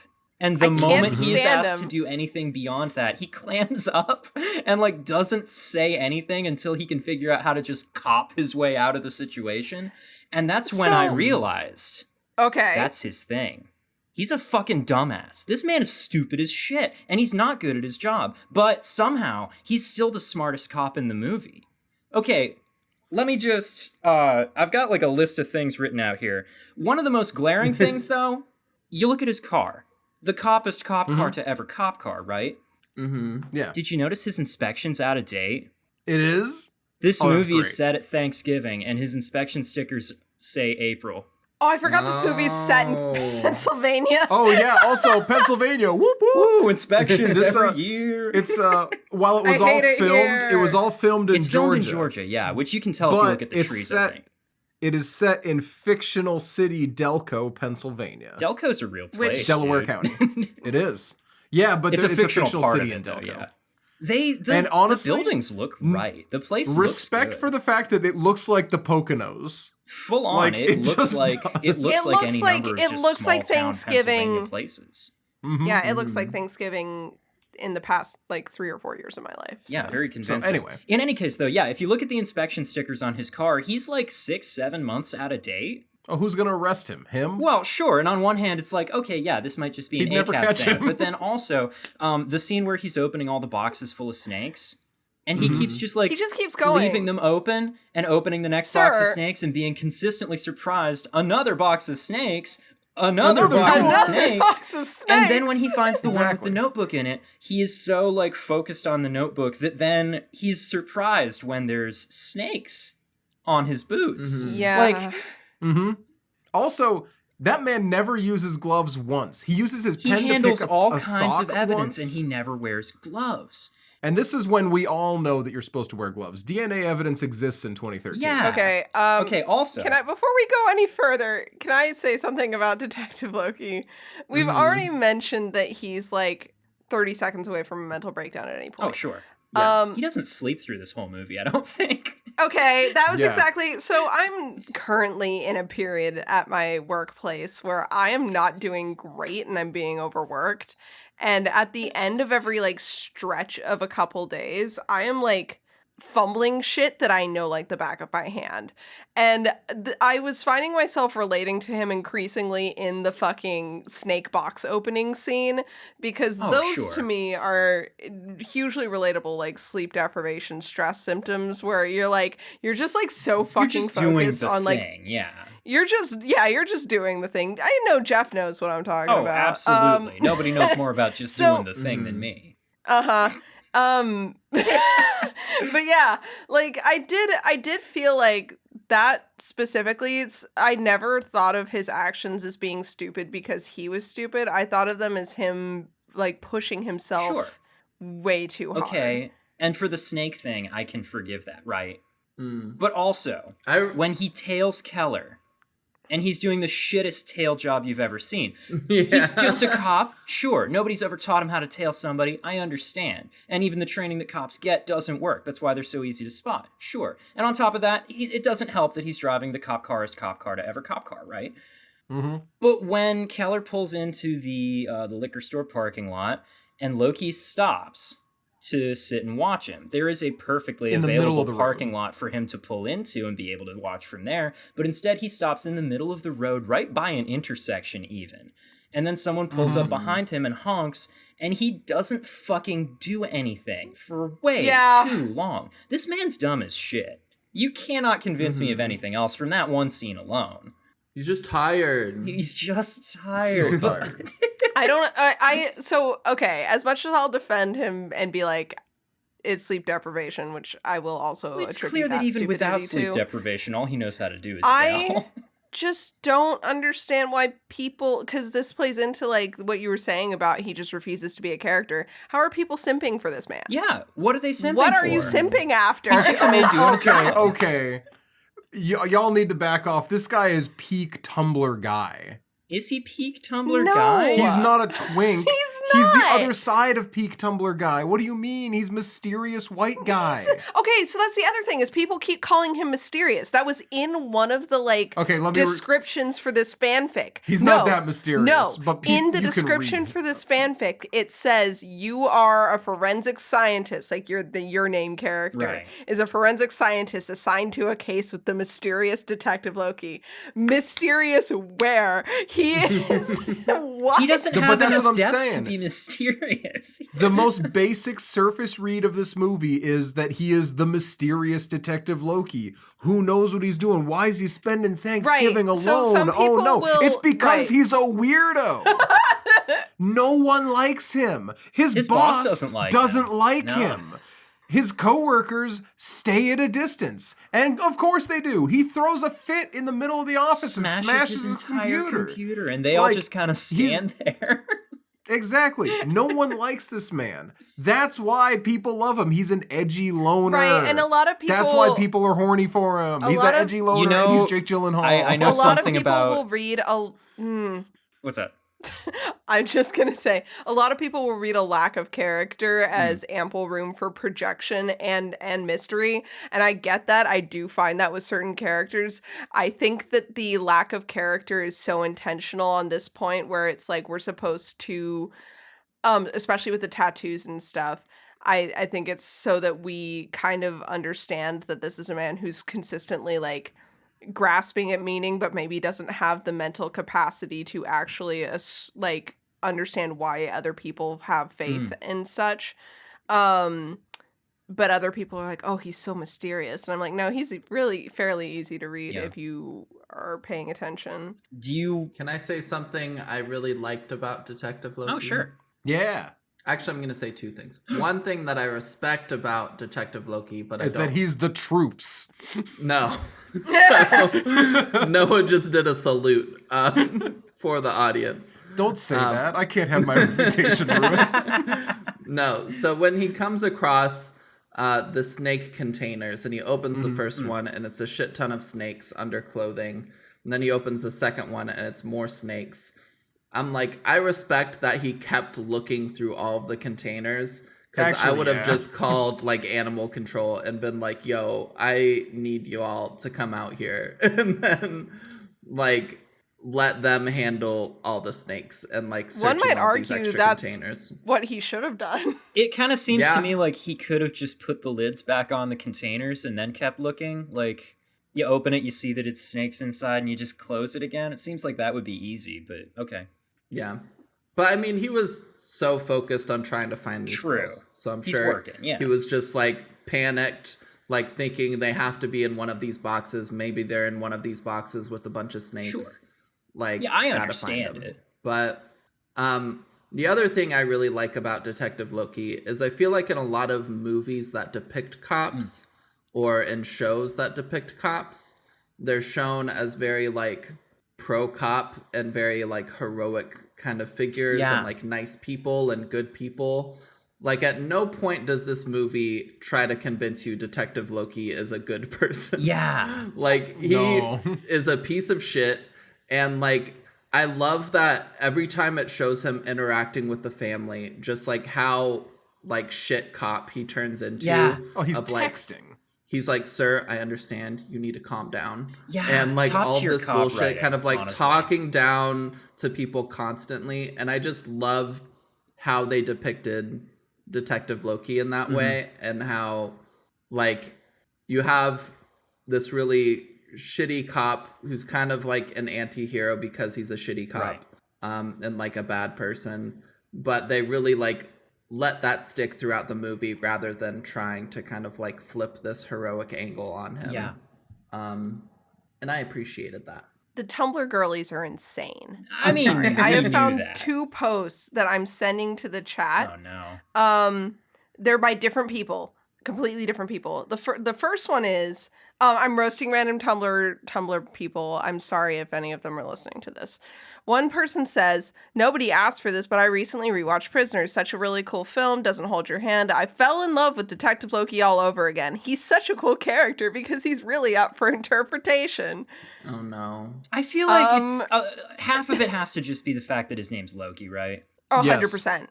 There's also like Jake Gyllenhaal is a bit more of a divisive figure now, but sure. I feel like in he early used to be a 20 heartthrob. teens, like people Okay, loved Jake Gyllenhaal. disclaimer, the top post, the one that I just read, is from 2022. Oof. So Yeah, it's a person who went back to watch it. They already loved him the Fair first enough. time, Nina. Catch this up. person says, a different person says, this is such, I feel like embarrassed reading this out loud because this is the kind of stuff that I used to post about Wolverine. This person says, I'm spiraling. Can we please talk about how faded the cross tattoo is on Loki's hand? All of his other tattoos are solid lines and seem professionally done. You could argue that his hands would fade faster, but his finger tattoos are still intact, which leads me to believe that he did it himself. Catch me writing a blurb about him etching the cross and religion into himself permanently. Catholics on Tumblr Jesus need to take a step Christ. back, firstly. Take a breath. Eat a potato. They're so Raw. horny Calm for down. him. What's going on? All right, so Jeff just did the biggest eye roll during all of that, and it was really great. So I Some want say to my hit eyes some are of my still favorite rolling. Detective Loki moments. I'm sorry, we interrupted you in the middle of your list. Was that it? He also needs to be prompted multiple times to actually take notes when things are happening, and then the notes he takes are shit. So And yet they still somehow help him solve the case. no, Man they in house, fucking window, don't. He door. lucks into everything that he finds and doesn't actually no, figure it that's out what by I was the actually end. just about to say. He doesn't solve Everything it. that happens to solve this is because Keller kidnaps and beats a man almost to death. Yeah. Mhm. Because because Keller kidnaps him, that is the only reason that Loki knows about the apartment building, you know? Mhm. And he assumes he's going back there when he leaves the hotel or the hospital. So he goes there and finds Alex. He would not have found that if Alex had not been kidnapped. And if he had not found Alex there, he never would have gone and caught Holly. Aunt What's-Her-Face. Holly. He never would have caught Holly in the act. None of that ever would have happened. It's entirely all because of Keller, yeah. Like the doofy little maze emblem I think it's happens cool. to be the same maze. Well, yeah, but it's like it happens to be the same maze as the logo. There's no connection between the guy who really wanted to emulate being a dude and the emblem on the actual child killer. If you haven't seen this movie, Noah's talking fucking nonsense. Yeah, right a little now. bit. Hey, this is the spoiler part. You need to see the movie If to you know what don't I'm know talking who the about. I'm guy not gonna trying to say. emulate being a dude is, then like you didn't watch Prisoners. Okay, you know what? Okay. So, the medallion on the child murderer's corpse Right. in the church basement Mhm. is the same as the logo on that apparently fake FBI story book. Allegedly fake. Which is it's kind of allegedly I think fake. the ending is that like it turns out that it was real, but there just wasn't evidence, right? I think that kind of was the implication, Yeah, right? that's what I got. But that emblem on the book is the same as the emblem on the child murderer's medallion Right. for some reason. It is also integral to the plot of the book, apparently. Well, because what It is an unsolvable maze. yeah, because what the killer did was he would give people an LSD ketamine mix and then make them do mazes. Which is apparently there's a part of me that believes that that's what this the book was about, the husband and wife in this movie. That's what I got from it. I think that's what's intended. Yeah, I think Mm-hmm. it's intended to. I don't know. Okay. But then in the town that Nobody's this got any happened, idea of it. Yeah. Firstly, no one has any idea. Secondly, in the town this happened, the guy wants to emulate him so bad because he got drugged and then escaped? He finished all the mazes, so he was allowed to leave. Okay. But he wants to be that guy who happens to be his neighbor a block over, and he I don't think We're it's Doesn't talking realize about that. David Demeltion. yeah, Bob Taylor. Okay, no, is he's the character. I don't okay, think he wants he's- to be him. He's he's all fucked up. traumatized. Yeah, This is the connecting point between Alex and Bob. yeah. Is that happened is to both that of them? it happened to both of them. They're very traumatized, and the trauma from this is my favorite part of the Yeah. movie. The trauma from what they experienced affects them in such a way that it comes off to the general populace as though they're the type of person who would do the thing that was done to them. Uh-huh. And it's a really interesting kind of commentary on real life kind of victims of trauma and how we treat them and all of that kind of thing. And that was absolutely like my read on that, my favorite part. Mm-hmm. And also tying into that, Holly calls attention to this by telling Keller very specifically, you should know Alex never hurt those girls. He would not do something like that. All he wanted to do was take them in a ride in his RV. Yeah. But all that, Loki's connection of that maze icon and the medallion is so tangential. Like, it's not like it's another instance of him tripping into the point Absolutely. again and again and again and again. Also, it ties into Loki being stupid. Okay, so because he could this never is a little finish the bit this one's a impossible little bit more maze. involved. Okay, so while I was watching the first time, he finds the corpse in the priest's basement, and it's very obvious he's got this shiny labyrinth medallion, and I look at it and I go, surely that's important. Literally, and I it's was the only like, thing I think about for the next 40 minutes of movie. And through that whole time, Loki doesn't notice it whatsoever. And then he gets to Bob Taylor's house, and at this point in the movie, it's been it's been 40 minutes, and I'm like, is that just not going to come back? We get to Bob Taylor's house, and he's got the little mazes and stuff drawn all over his walls and shit. And we see that, and I'm like, okay, finally, it's coming back. And then Loki finds the notebook full of the drawings of the mazes and shit. And I'm just like, okay, surely he's putting the pieces together now. He fucking doesn't until he smashes his computer and finds and throws the contents of his desk everywhere like a fucking toddler. And as the pictures are all scattered everywhere, he just happens to look down and see the picture that has the medallion in it and realizes that it's identical to the drawing. He is so dumb. Okay. And I feel like, just real quick, the reason that this is a thing he should have seen and noticed, though, is because for the 6 days those girls are missing, all he does, if he sleeps, is poring over this case. But he's poring over it all in his head. He doesn't actually look at his evidence, and he doesn't take notes. He's sitting there and he's trying to. He's not following any good procedure. I literally just wanted to say I fully agree that Detective Loki is stupid. Okay. I would really like to talk to about some other stuff. Yes, I'm gonna stop harping on that so much. It's just the maze thing was the most egregious aspect of it. That is the most egregious. Yeah. And it's super. I love Detective Loki. I want to talk about other characters so much more than I want to talk about Loki at this point. I feel I've made a point. I do have a blast with him, though. I He's thought awful. he was a great part of this movie. But he's good to watch. It's the fact that he stumbles onto things is important to making Keller's arc. I think that's the whole thing is that kind of a do the ends justify the means kind of thing, right. because specifically because Loki wouldn't have figured shit out without Keller's extremely repugnant actions. Absolutely. But in the end, without those actions, the kids would not have gotten found.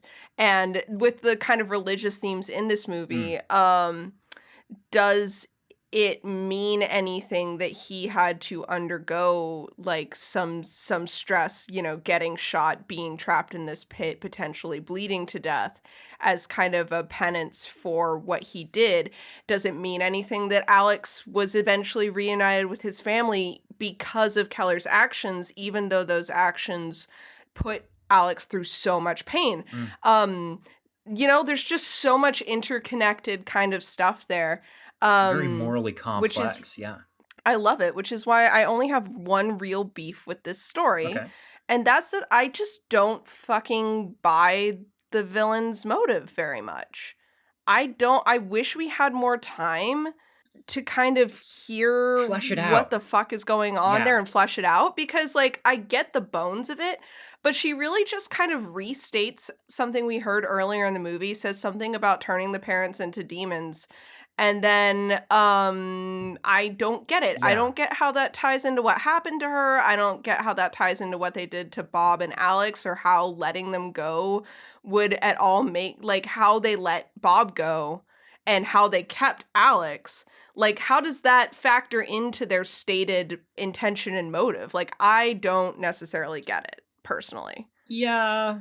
And I wonder if maybe the 3-hour extra torture cut would illuminate that a little. I wonder. I think they were her and her husband were already pretty fucked up. Easy And to this get was that just like a impression. justification. And then their son died, and they were probably religious fucked up before. Yeah, she says that And they were then always out passing out pamphlets and whatnot. Their son dying, I feel like when crazy religious people reach a point where they can no longer justify their faith, they get extremely crazy. Absolutely. Like even more so. Mm-hmm. And them losing their son when they had this unhealthy and probably incorrect view of God. Yeah. And they're like, oh, they probably thought like, oh, we're believers, so nothing bad will ever happen to us, sort of And then thing. it does. And then when something terrible happened to them, they were like, well, fuck you, God. And then they're like, we're gonna find a way to fuck over other people and make them experience what we experienced.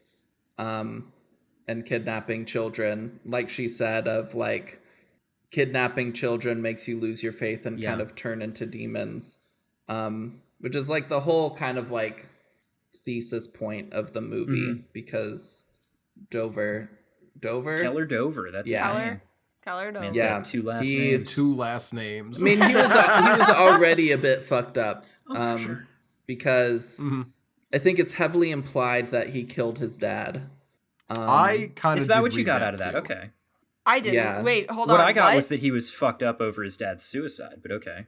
So, it's implied and talked about that he used to have a drinking problem. Right. And he quit. And then Detective Loki, like, it's talked about that his dad was like some respected person in the community-ish. And a bit of a hard ass. And a bit of a hard ass, a prison guard. Detective Loki pulled up a newspaper article about Keller's dad's death. And it talks about how, like, oh, it was a suicide by gunshot, and there was no note. So I think his dad was probably an alcoholic, and really like hard on him. And Keller has like this big philosophy of like, oh, you've got to be a man and like take care of things yourself and like do all this stuff and be ready for everything, always be prepared. And I think I think his dad was just pushed a bit too much, and Keller killed him, and it was kind of ruled a suicide. But because that's why I felt the only reason that I really thought that was like a more likely scenario than him just having killed himself is why would Keller, the guy who's preparing for everything, not have kept those like apartments in a state of repair that he could rent them out? I thought it was just don't want to be in the place that my dad killed himself in kind of thing, but I definitely see the read that he killed him. Yeah, I think it's a reflection on his relationship and feelings about his dad for sure. But yeah, the whole like thing of like, oh, losing your kids will turn you into a monster. I feel like Keller was already a bit of that, but yeah. I was kind of thinking though that Keller's arc is kind of a parallel to the war against God people, right? Because it was losing their child that made them lose their faith and turned them into monsters. And then it's losing his child that turns him into a monster as well. You know, it's kind of just a same thing going on there, but which I thought was kind of their intent was like just make more. God had turned them into monsters by taking away their child, so they were going to raise up an army of these same monsters to show him like, how dare you do this to us. Which like would be interesting again if that were more like clearly communicated, and I think there's a way to like communicate it. I just didn't feel like I got that explanation. News breaks so late in the movie that Holly's the villain. And, like, I do really like that, but it definitely robs us of the opportunity to understand her any better.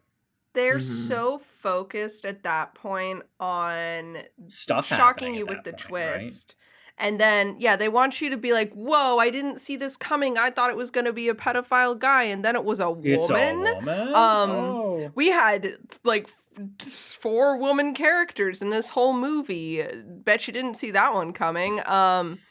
And then and one of them is barely there, and the other is also barely Keller's there. wife is such a like. I liked the two different ways the wives dealt with it. I wish we'd gotten a little more of that.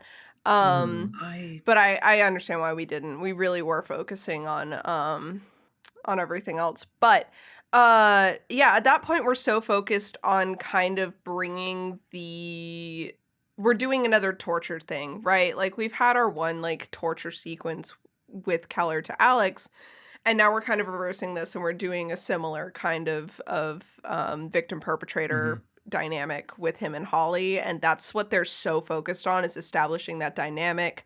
The way that he's way more compliant than Alex was in his dynamic with Alex. Not that Alex could be compliant in any way, he just but wasn't like doing anything now. well, yeah, but what the question anyway with Alex, it's like, was he capable? I don't think he was. But with Keller, like we're so focused on watching Keller be put in this dynamic and watching how he reacts to it that we kind of abandon the plot of the movie. Which is fine. I get it. Again, it's a thriller, so a lot of the times I feel like actions are taken just to see how the character will react. But yeah, I would have loved a little more debrief time, especially with her. Yeah. Yeah, that's totally I valid. kind of wish that Mrs. Dover, once things had happened, I wish she had more to do than just lapse into hysterics and be incoherent for the entire movie. Because I understand the, representing people that process grief differently. Some people handle this kind of stuff very, very poorly. Understandably, sure. But, like, I don't like the way that the general tone of it is, men can just take things because they just keep going. Yes. And women can't because they're weak. I don't love that. That definitely felt like the kind of theme that was going. But the movie's I not think pushing that was wholeheartedly because Holly is our villain. I was going to say, I literally was just about to say, I think they subvert that with Holly, Yeah. and I think maybe portraying the two wives that way is kind of a way to red herring us out of suspecting Holly. Ooh, yeah, okay. Also, not for nothing, I don't think Keller's keeping going at all. No. I He's losing. I love that Also- Keller's cover is like, he's like, if I pretend that my drinking problem, like if I lie to myself and say that my drinking problem is just to throw Loki off, then my drinking problem doesn't exist. This is a tactical Right, but then you notice- problem. There's 3 handles of liquor in his little like crack house there. Yeah, they just keep accumulating. Whiskey brand whiskey, I my think- favorite. I love whiskey brand whiskey. Also, I think like the other family of the child who's abducted shows as like a pretty good foil to both Absolutely, yes. Mr. and Mrs. Dover, where the father, played by Terrence Howard, is much more like passive, and Keller like gets him involved in the torture of he Alex. pulls him into and it, though. He drags him every He's step. like very fucked up by it, and it affects him greatly. And he's very much the type, like we were talking about, of I think he was much more like shut down after his daughter's disappearance, and in a very similar state of mind potentially to Mrs. Dover, but Keller keeps kind of like dragging him along to like do this stuff.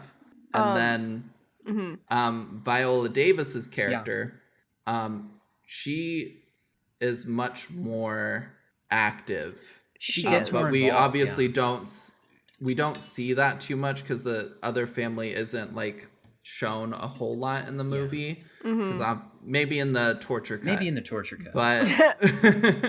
But Terrence Howard goes home and she's kind of like grilling him on where he's been, and he tells her, and then they go over to Keller's house and she's like, what the fuck? And then Keller goes and like takes her to Alex, and she tries to question him and goes through all this stuff, and she lands on the opinion of like, no, we need to keep doing this. Yeah. We need to keep like torturing this person because he might know where our kids She's are. not into it at first, but then after she talks to him, she changes her mind. Yeah. And so I think like I totally understand wanting more out of Mrs. Dover, but I think kind of an active participant and like Right. this kind of undersided investigation is shown through her. Nina, you're raising your hand. Yeah, I was gonna say, just with all of that in mind, the looks on their faces when it's kind of revealed that Alex was almost certainly not the like person who did it. I love that we get to kind of see that and how there's like this unspoken like communication between them of like, oh, we have fucked up. Yeah. And with that in mind, so this is kind of unrelated, but there's a new Exorcist movie coming out. Yeah. And I was interested in the new Exorcist movie until I realized that it's completely ripping this movie off, and I wouldn't have Well, now I'm even I less wouldn't have known interested. that if I had, because I had not seen this movie, but the whole thing that had me interested in the new Exorcist movie was very much the like, oh, these two girls just kind of disappear. And then like, I still love a came back wrong story.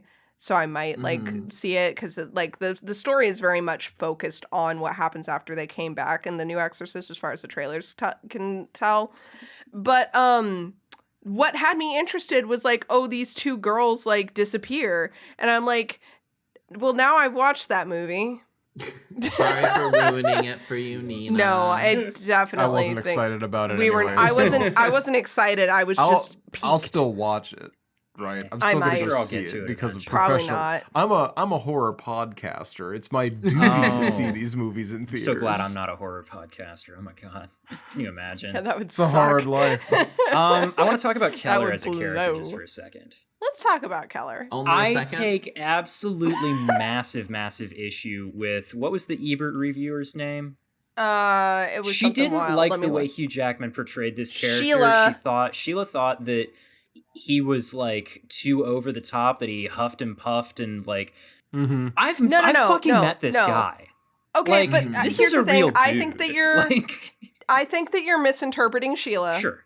Sheila says that he does all of that and it can be monotonous, but she says that behavior tells us that this is a weak man who needs to feel powerful. Sure, yeah. She's making That's right, a yeah, very I forgot about compelling that. I forgot character about that part, assessment. yeah. Yeah, no. I know what stuck out to you, but there was a like conclusion to that statement that I thought showed that she forgot about appreciated that. his My acting. bad. All right, I Yeah, retract no worries, that no statement, worries. Sheila. But We still love you, Sheila, but we have met this man. yeah, like this A few of them, in this fact. dude is so well written and so well performed by Hugh Jackman that like literally he's reminding me of like so many dudes. And like one of the few things that I kind of found myself not liking about this movie is the way that like everything Keller does is something that like I've heard countless conservative Christian dudes, largely dads, like kind of fantasize about doing. Yeah. Oh, so 100%. One of my notes in this my movie. lovely dear, I love my dad so much. Oh, is he one of these? Oh, Hundo P, Yeah. man. This dude has two AK-40, like not AK-47s. Is that it? Is that the right the like, AR-15. rifle? Those are AR-15. completely different guns. That's it.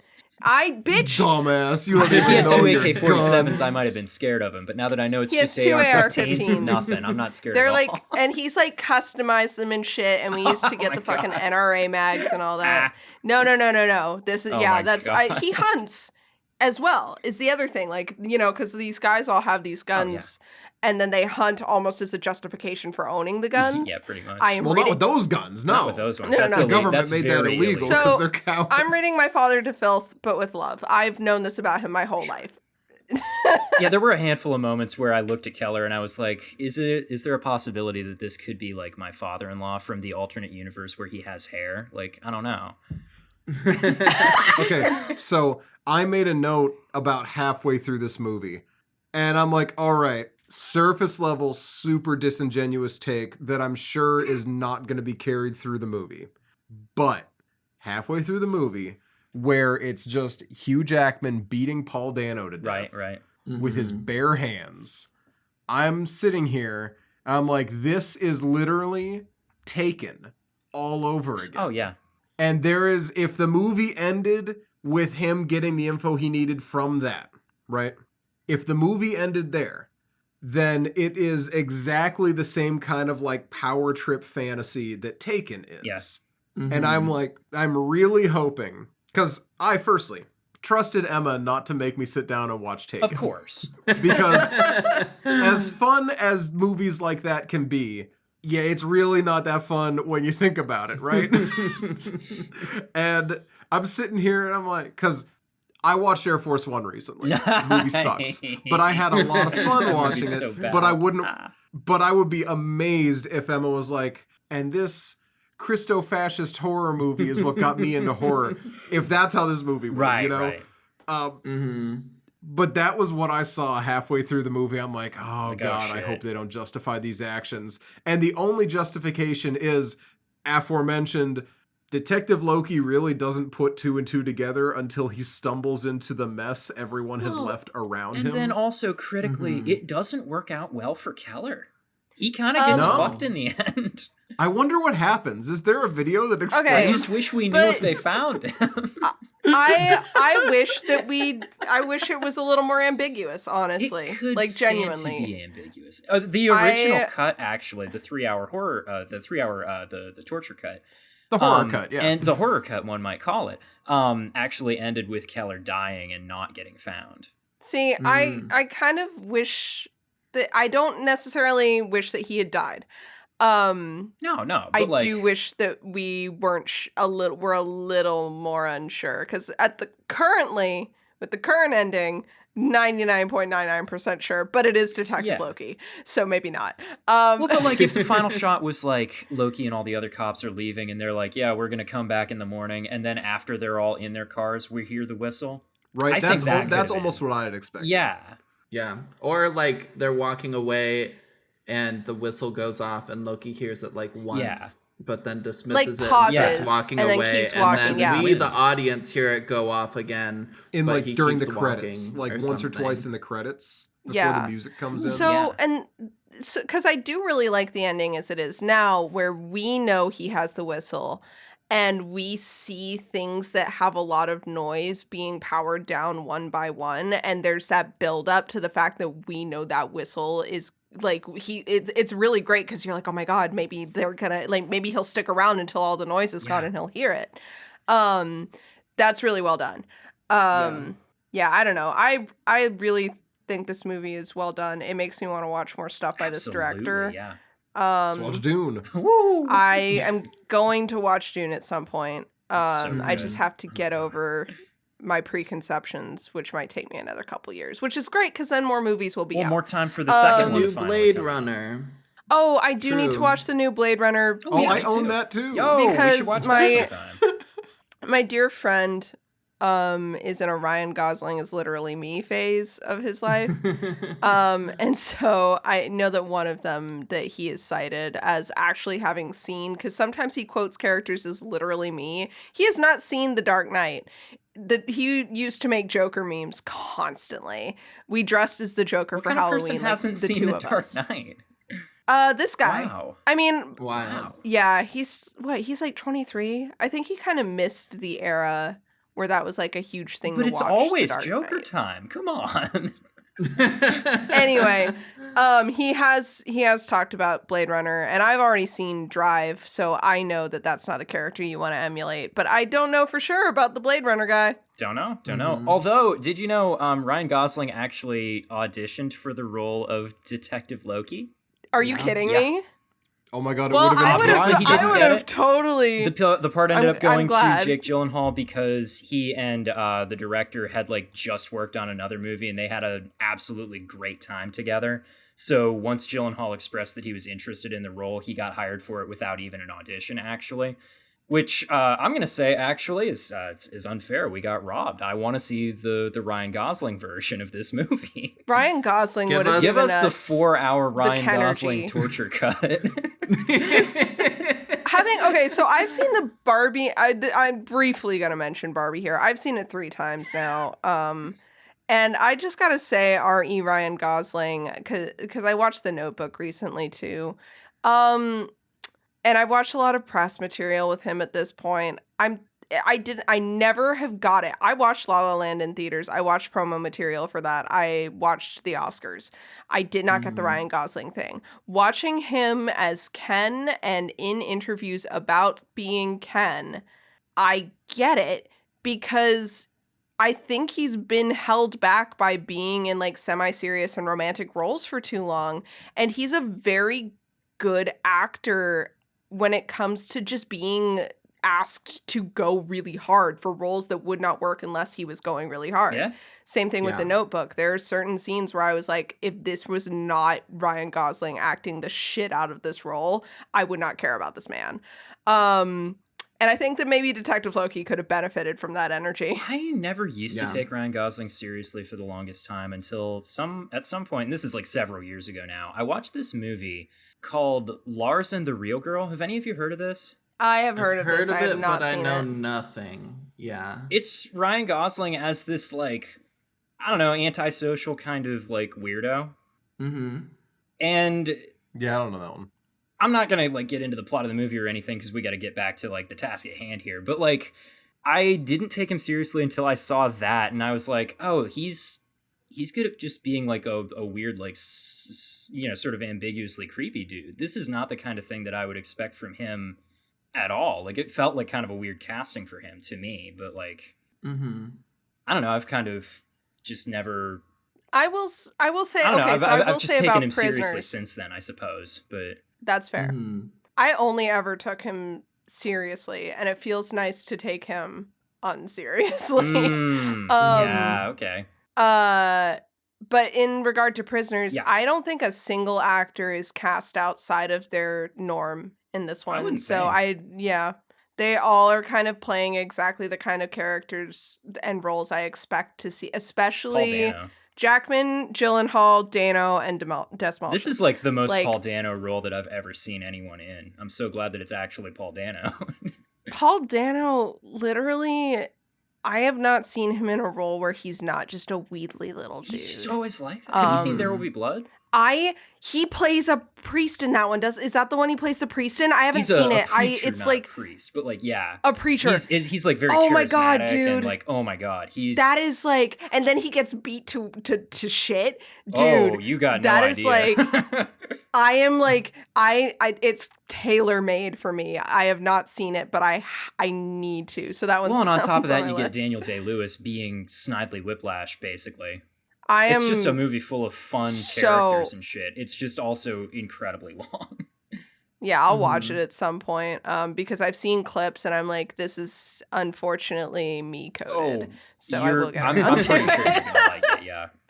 Maybe I should rewatch it again. Maybe, yeah. Like that's, now that I'm thinking about it. Because it's really good. Anyways, though. We're getting anyway. Yeah, this is a little bit of an odd, not like an odd casting for Hugh Jackman, but it's not what I'm used to seeing him in.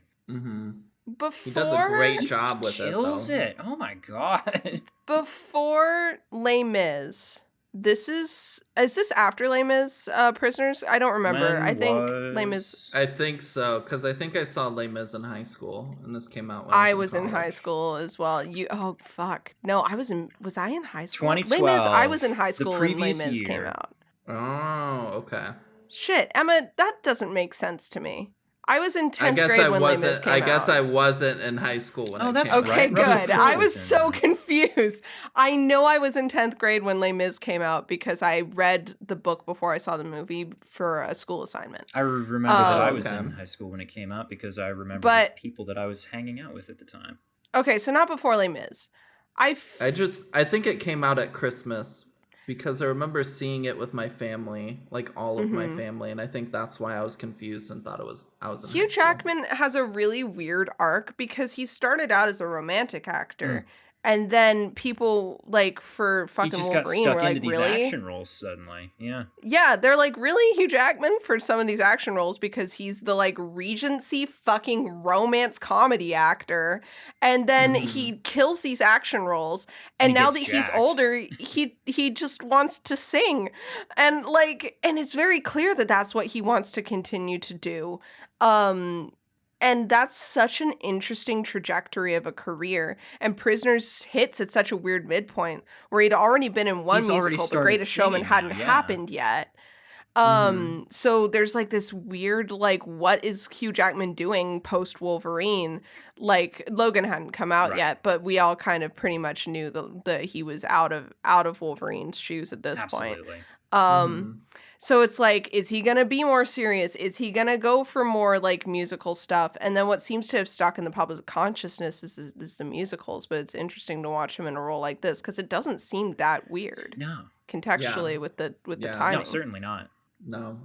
Apparently, the scene where he's interrogating, well, I Alex. guess we can just say straight torturing Yeah. Alex, and he like destroys the sink with the Mhm. hammer. Oh, yeah. Apparently that was improvised, and Paul Dano just like didn't flinch at all from the sink being destroyed, and like just claps to both of them. Massive. 'Cause that was Massive. a really good Yeah, scene. apparently That was a the really primary good scene. instruction given to Hugh Jackman for that scene was to be, quote, completely ferocious. So he Yeah, grabbed a hammer and yeah. he destroyed a fucking sink. I love Hugh Jackman. He's scary. He's scary He's in a that good scene. boy. He is scary. He's a total like I mean, but this is like what makes him so perfect for this Yeah. character is that he's a very believable dad. He's such a lot a of the dad, time, yeah. he's such a Mhm. dad, and whenever he plays a dad, I fully buy into him in that role. So this was really great because it also played into I don't have kids. I don't want kids. I don't think that my sibling relationships give me enough like fucking stake in this relationship to be affected, but I will say Hugh Jackman makes me believe that he's a dad and makes me believe that he's a dad who's freaking the fuck out. Mhm. Mhm. Yeah. Yeah. There's one scene where he's like in his living room and he's like yelling at Detective Loki, but he yells at him like very suddenly and the audio quality just like dips. Like he just suddenly shouted and blew a mic out or something. Oh yeah, no, I thought I'm about sure that you too. noticed That like it. It's very obvious. got my heart My racing. guess is that he wasn't like instructed to yell in that scene, so they weren't like, audio, they weren't prepared for it. Mhm. But like the take But was they just liked so it, so they good that kept they it. had to leave it in. Yeah. Yeah. I only sometimes I've gotten so much better about it. I used to not be able to listen to metal with like screaming vocals because it would stress me the fuck out. So I very rarely get triggered by screaming male voices. This was one of those times where I was like I'm drawing, I'm watching the movie while I'm drawing, and then that like blown out mic moment happened, and I was like, oh fuck, and I He just hits that dad And it was- voice so perfectly. That's exactly it. It was so good. It was a really good moment. A lot of his acting, again, like Sheila said, it's a man who needs to feel powerful because he's lost control and he can't fix it. One other thing I will say, and I understand why they could not focus Sure. on this. There are too many There's too moving many parts. things There are in the too many movie. relationships. The older Mhm. children, I feel like were focused on a lot early on in the movie, specifically the relationship between Keller and Ralph, and then they like Ralph fucking disappears. vanishes. He's not in the second half of the movie. Like, And I feel like that's a bummer because I feel like I'm missing out on a character arc there. I feel like Keller's arc could have been so much bigger if Ralph would have been a little bit more of a presence, yelled at him a little bit more, the way that he does about the resurgence of his drinking problem. Mhm. Yeah. Yeah. It's good shit. It really is. Um Do we want to talk about Paul Dano as Alex Barry, whichever name we want to use? I'll call him He's great. Alex Jones. We What get- an unfortunate time to name the character Alex Okay, Jones, but by the like way. we get this 2013? absolute gem of a line where Loki says the sentence, "Unfortunately, Alex Jones has the IQ of a 10-year-old." It's Ah. so good. Also, okay, so that specifically is something that like I take beef with. The IQ of a 10-year-old that you can tell they really wanted to say Yeah. that he was mentally 10 years old, but they wanted to try and find a way that sounded more real to say it. So they said he had an IQ of a 10-year-old. That's worse. It's- That's actually yeah. Firstly, worse. 10-year-olds can string words together and are just like I know a lot of adults who you could be like, oh, he's got the IQ of a 10-year-old. I spoke to a 7-year-old today who calls his dad out when his dad says he's 5'7", and is like, your driver's license says you're 5'6". Oh, when you have to lie to say that you're 5'7", buddy. Tragic. I'm 5'7", Tragic. incidentally.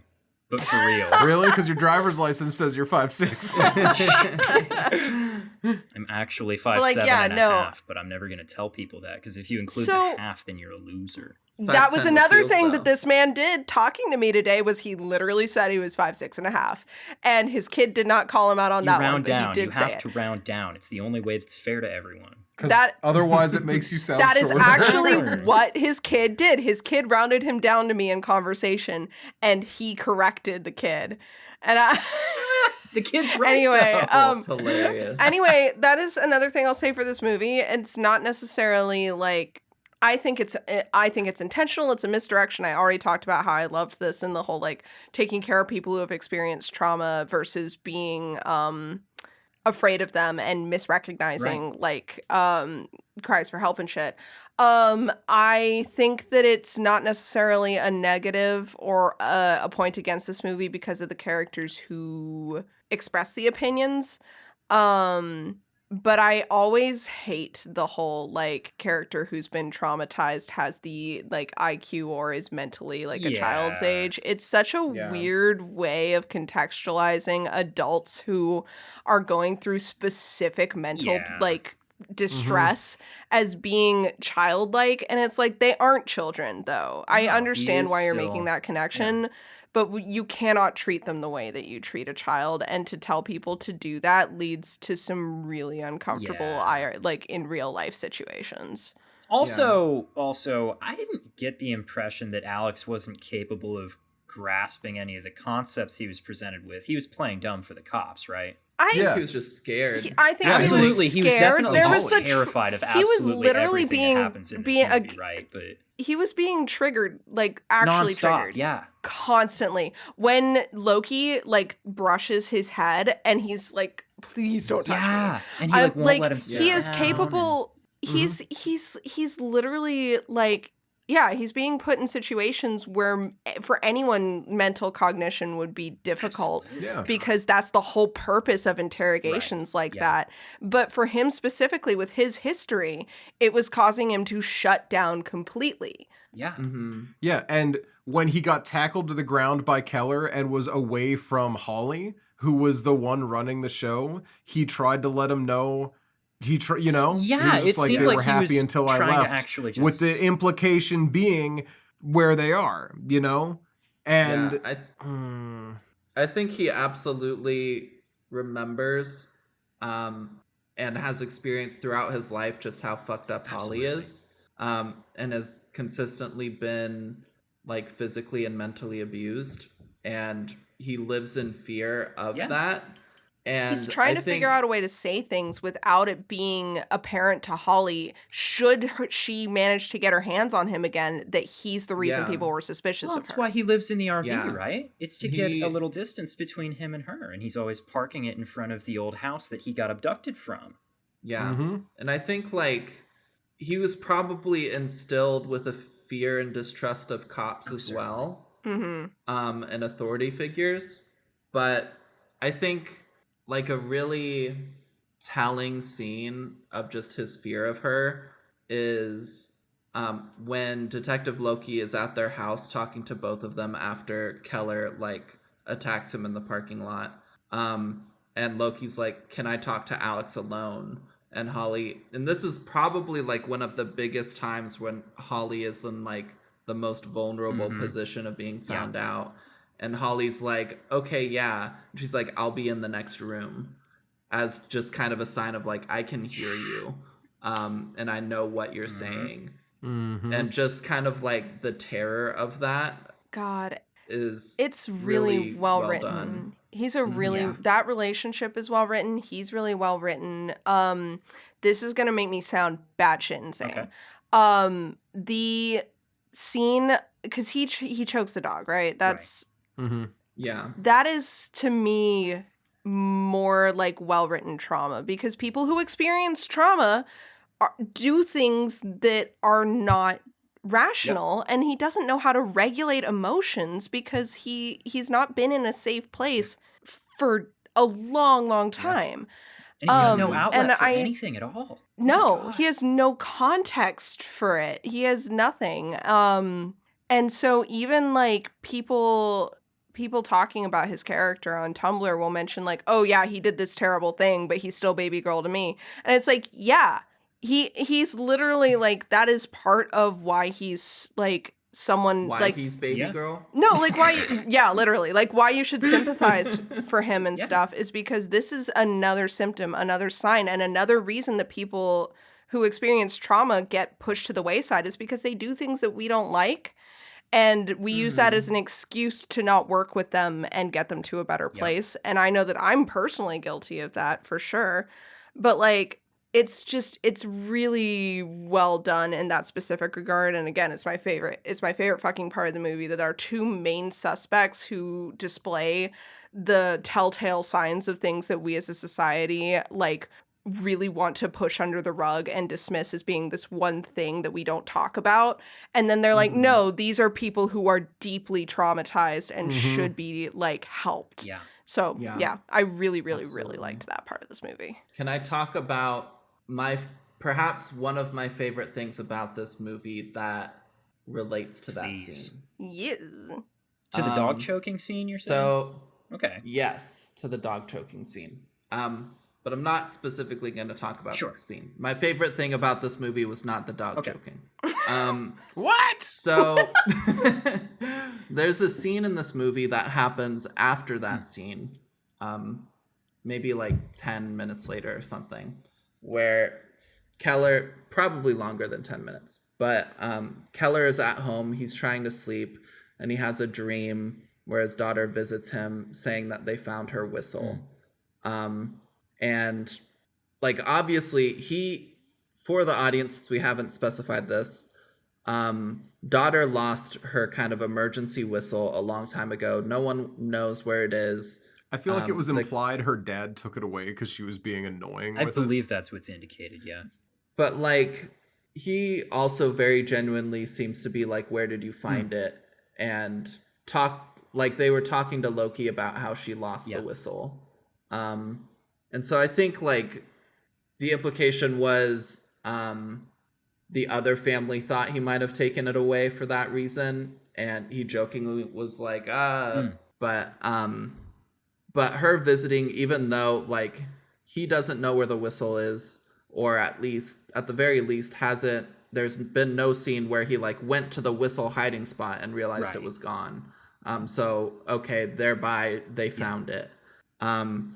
And the beauty of how they tell you he knows or found out that she found the whistle is your brain is really good at noticing things that you don't consciously notice.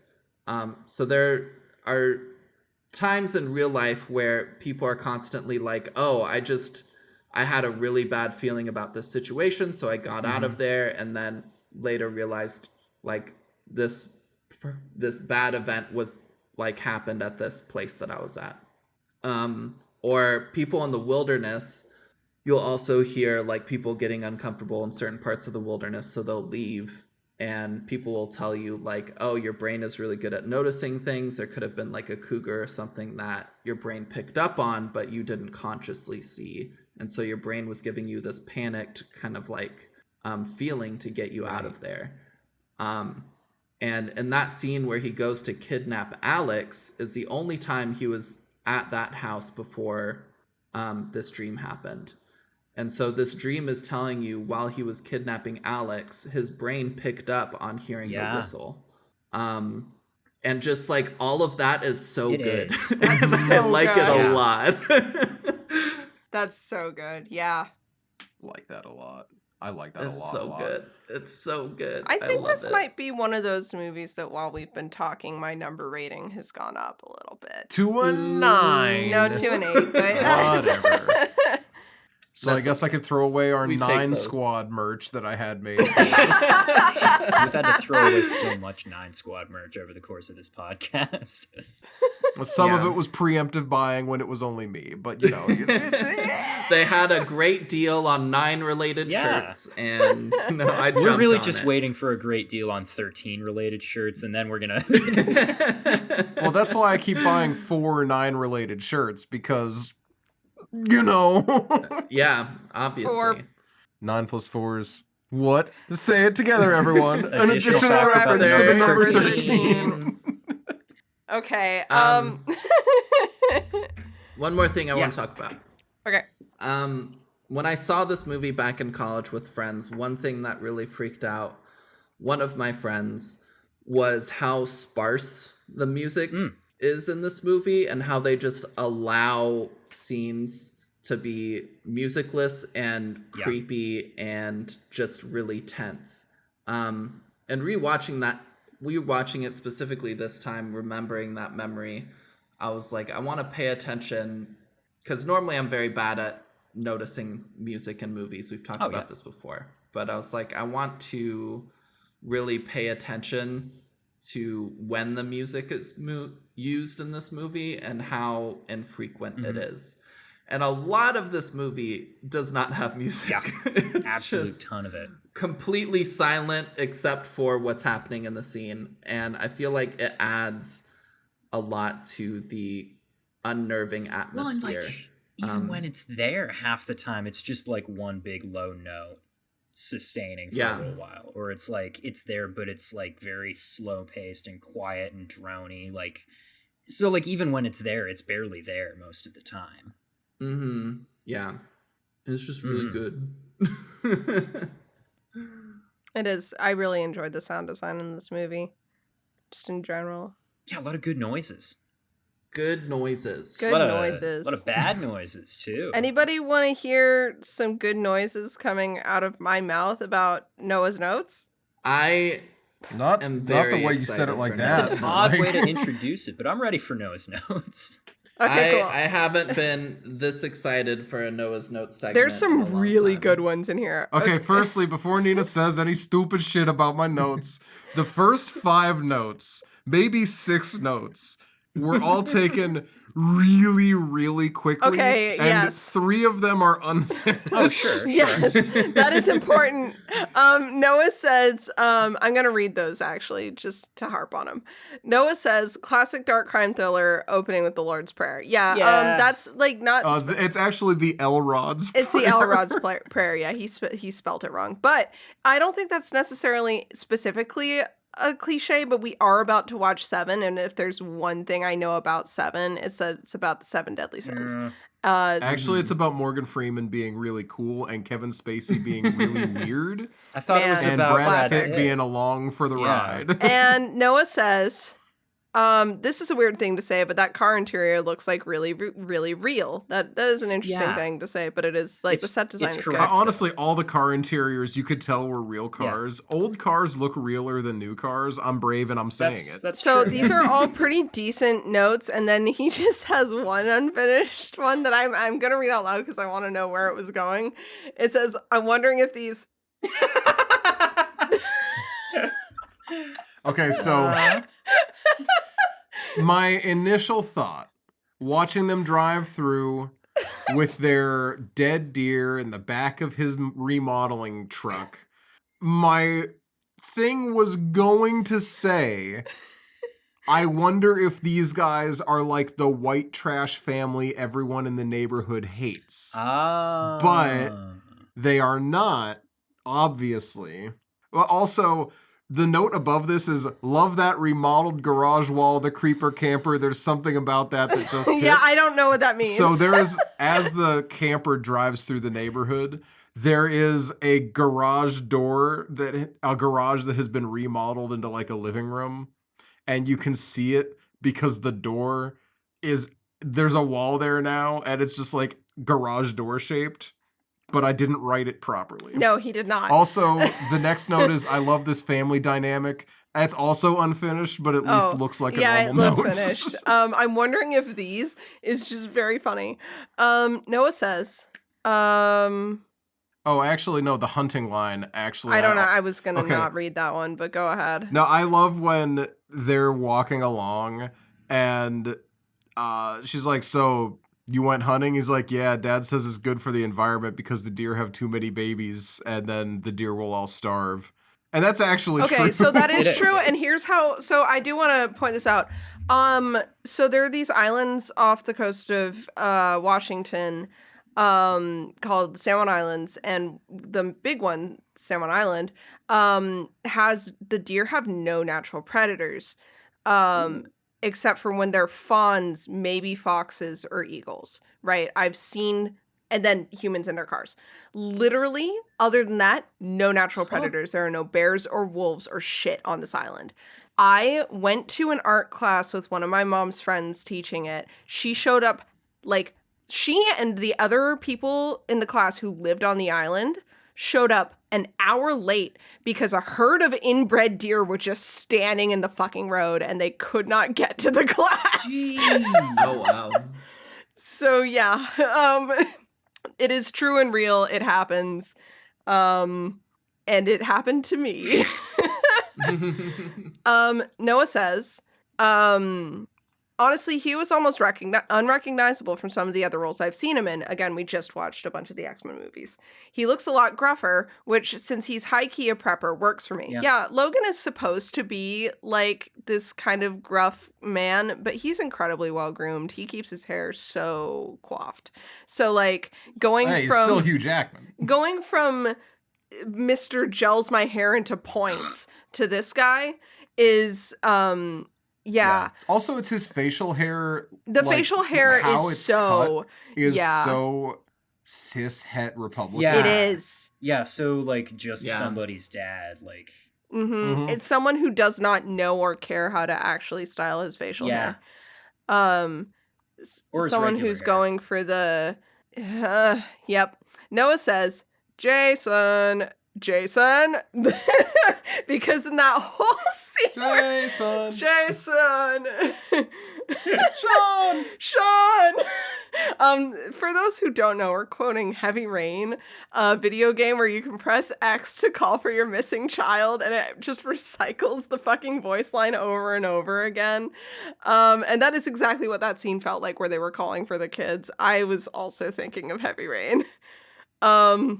God, I love Heavy Rain. Noah says, is this diner scene the Paul Dano jump scare that Nina had? So I texted the group chat very early on in my viewing of this movie, just in all caps, I said the Riddler. But that was not the scene. No, it was actually the Detective Loki introduction scene. So a few notes later, Noah says, in all caps, there he is. Noah says, I'm trying to remember who Hugh's kid is. I know I've seen him and stuff. And then the direct next note is, he's a 13 Reasons Why kid. Oh, is he? True. He plays Clay in 13 Reasons Why. Additional reference to the number 13. To the number Oh my 13. god. Noah says Detective fucking Loki. What a fucking weirdo name. Okay, that is another Yeah. beef that I have with this movie, is that it's just like the cringe ass name of all time. Yeah. It's so, this is my special, like, boy OC. His name is Loki, but he's like super like a good cop. Apparently it's like a reference to a particular Norse myth where Loki like has to work really hard to try and protect a child, even though a couple of other gods have already like tried and given up.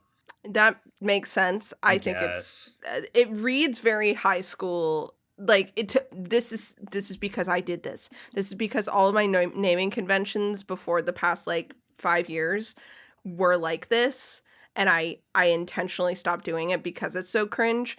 It's so high school fanfic. It's so like I'm coming up with my self-insert character and I want them to be super cool and meaningful. And so I'm going to give them a name like fucking David Loki. David Wayne Loki. Yeah, apparently like a lot of the names and stuff in this movie are references to things. Like I guess the one they have building to be with a name like Keller Dover. So Keller is the German word for cellar. It's a reference to the way that he has all his like doomsday prepping stuff down in his basement, and then he himself Okay, gets I locked actually in don't a want to hear basement. any of this because it's J.K. Rowling levels Little of bit. cringe. Most I of it's can't do most it. of it's not like that. Like the one building being on Campello Street is a reference to an area that's near like just where the writer used to live in Boston. So Okay. like some of it's just like references to like The normal stuff. kind of Yeah. references. Noah says, Noah says, a PA mention, hometown boys, Hey. woo. Heartwarming, this child kidnapper is from Pennsylvania. I live there. Noah says, what area is this movie actually set in? Might not be PA. This is me watching a movie that's set in Washington. This is actually me watching Twilight. Eh. I'm like, that is not fucking Forks. You can't tell me that's fucking Oh, is Forks. Forks a Fuck real you. place? Or anywhere near Forks. Yes. Oh, Yes. I thought they made that up. No, it's Nope. real. L, massive Washington And L. it's like, if I were to compare Forks to a place you were familiar with, I would say that Forks is to where I grew up as Corey is to here. Oh my god. So- The Cullens are from Corey. That's So oh the my way God. that, well, the Cullens are from all around, but yes, they she live in decided Corey. she decided to set her romance in Forks, Washington. Anyway, Okay. Noah says, Noah says, okay, dumbass, now you're trapped in his molester basement. Good work. Yeah, that's when Loki just jumped right into the basement with no stairs. He does. Yeah, he sees that there's no stairs and he just jumps down. Once again, I said I wasn't going to talk about this anymore, but he dumb. Oh my god. Noah says, "Oh my god, Chekhov's jingle bells." Yeah, the It jingle is bells Chekhov's thing Jingle being Bells. coming back is actually another thing that was kind of cringy. But I say cringe. I don't mean necessarily that it's a negative, just that it actually made me cringe. It's not a bad thing that they decided to do it, but I was like, In the 3-hour torture cut, Terrence Howard's character does actually decide to cover Bruce Springsteen, so the kids are singing Born to Run instead. Ah. Noah says, massive LOL at Keller's kids for talking about renting out this property. The place is borderline condemned. It Yeah, doesn't he's look right. safe. It would take, he literally is right. It would take a small fortune to restore this place. It's in the Yeah, kind of it's like, state. why don't you just rent out Grandpa's old place, dumbass? It's what do you? It's like it's in the kind of state where it looks like borderline like it would make more sense to knock it down and build something else. Like it's almost that bad. Noah says, I can't read that on the podcast. Oh, I almost doxed Noah. secret note. Yeah, it's literally just a doxing Noah. Oh, Can you put a screenshot of it in the we chat? won't share it with anyone. Don't worry. We won't tell anybody. No leaks on Noah this podcast. says, okay, sorry, I'll stop scrolling. That's us. Noah just took a selfie. Noah says, Bob being a red herring is pretty great, though. That's a decent fake out. I disagree. By the time that we get to Bob, I already knew who the killer, like, who the person was. I think by that point, it was just a little too obvious to me personally. I think I had picked up on a couple things where I was like, it's absolutely this woman. Like, this is just 100% it's her. I think it might just be that I don't know. I picked up pretty quickly on the fact that Bob was a fellow victim, Bob especially was since pretty it, clearly like, not the guy. Like, yeah. I love his presence. in And the then it was the fact that there were a lot of lines dropped about how this had been going on for a long time, and that there were two young men near the same age who were both suspects. It had clicked really hard at that point that she was 100% the person doing it. But that was for me anyway. Noah says, oh, and also the fact that she's like, oh, my husband disappeared, and then like this man who confessed to killing a bunch of children is like a 5-year-old corpse in a basement. Yeah. And she's like, oh, he disappeared 5 years ago. And I'm like, that guy looks like he's been dead about 5 years.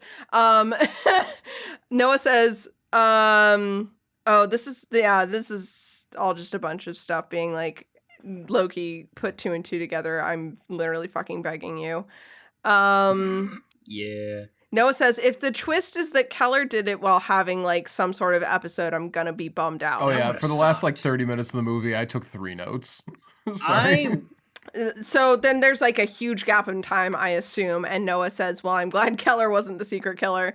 So those are back to back in the notes, but there's clearly like an hour of time My missing. first watch of the movie, I took 5 whole lines of notes. My second watch of the movie, I took 8 lines of notes, maybe 10. Mm. And then this is stuff that I wrote afterward. And this is just the one page. Every time I've watched this movie, I've been so like focused on it that I haven't been able to take notes. I took 4 pages. This is the most notes I've taken in a while. I'm very pleased. It's the longest Noah's movie we've last hit in a while. note. Okay, their train of they're like just You take your notes brain very, very spit out differently on the from how I paper. take my notes. Yeah, that's... Noah says, and this is his last note, and I'm reading it out loud because it baffles me. I like this well enough. Reminds me of Tall Man, but actually good. I wouldn't make that comparison at all, but okay.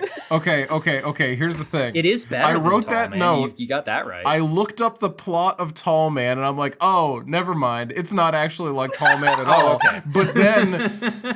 But then my alarm went off, and I had to go get my chicken out of the Right, oven. of course. And then Nina came home, and we ate food, and I never finished that. Another note. So funny. never That finished. is so funny because I was like, that literally doesn't make sense. I'm glad that you know. Yeah, I know. Okay. Anyway, that's been Noah's notes. Good notes. There are Good a few really notes. good ones in here. Yeah, I like it. I like it a lot. So final thoughts? Good Good movie. Good movie. Yeah, I'd like to draw attention just real quickly to the fact that the intro parts, the earliest scenes of this movie are so dense with little things. It's such good opening scenes. I love the first introduction to, I can't think of what her name is, the daughter who gets abducted. Our first introduction to her is she walks out the door with her mom. Her mom has to go back inside for a second, and she says, don't keep going, wait for me to come back out.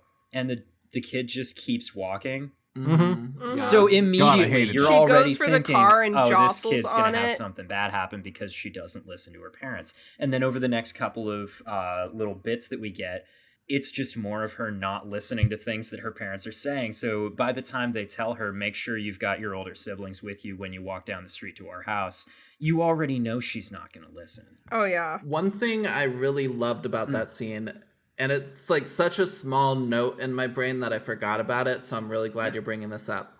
When I watched that scene this time, and the kids ask like, oh, can we go? And the parents tell them yes. And then the parents start making like a bunch of noise, and one of them calls out like, only if you bring your brother and sister.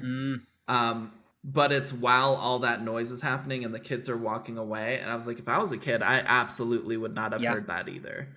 And I thought that was like a great little detail of, it's not so much the kids being like willfully ignoring that. It's just the kids did not hear them because the parents were like distracted and called that out as an afterthought.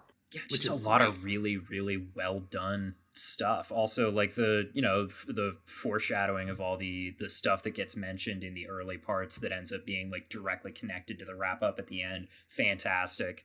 All just really well done. The movie directs your attention in all the right ways. Love it.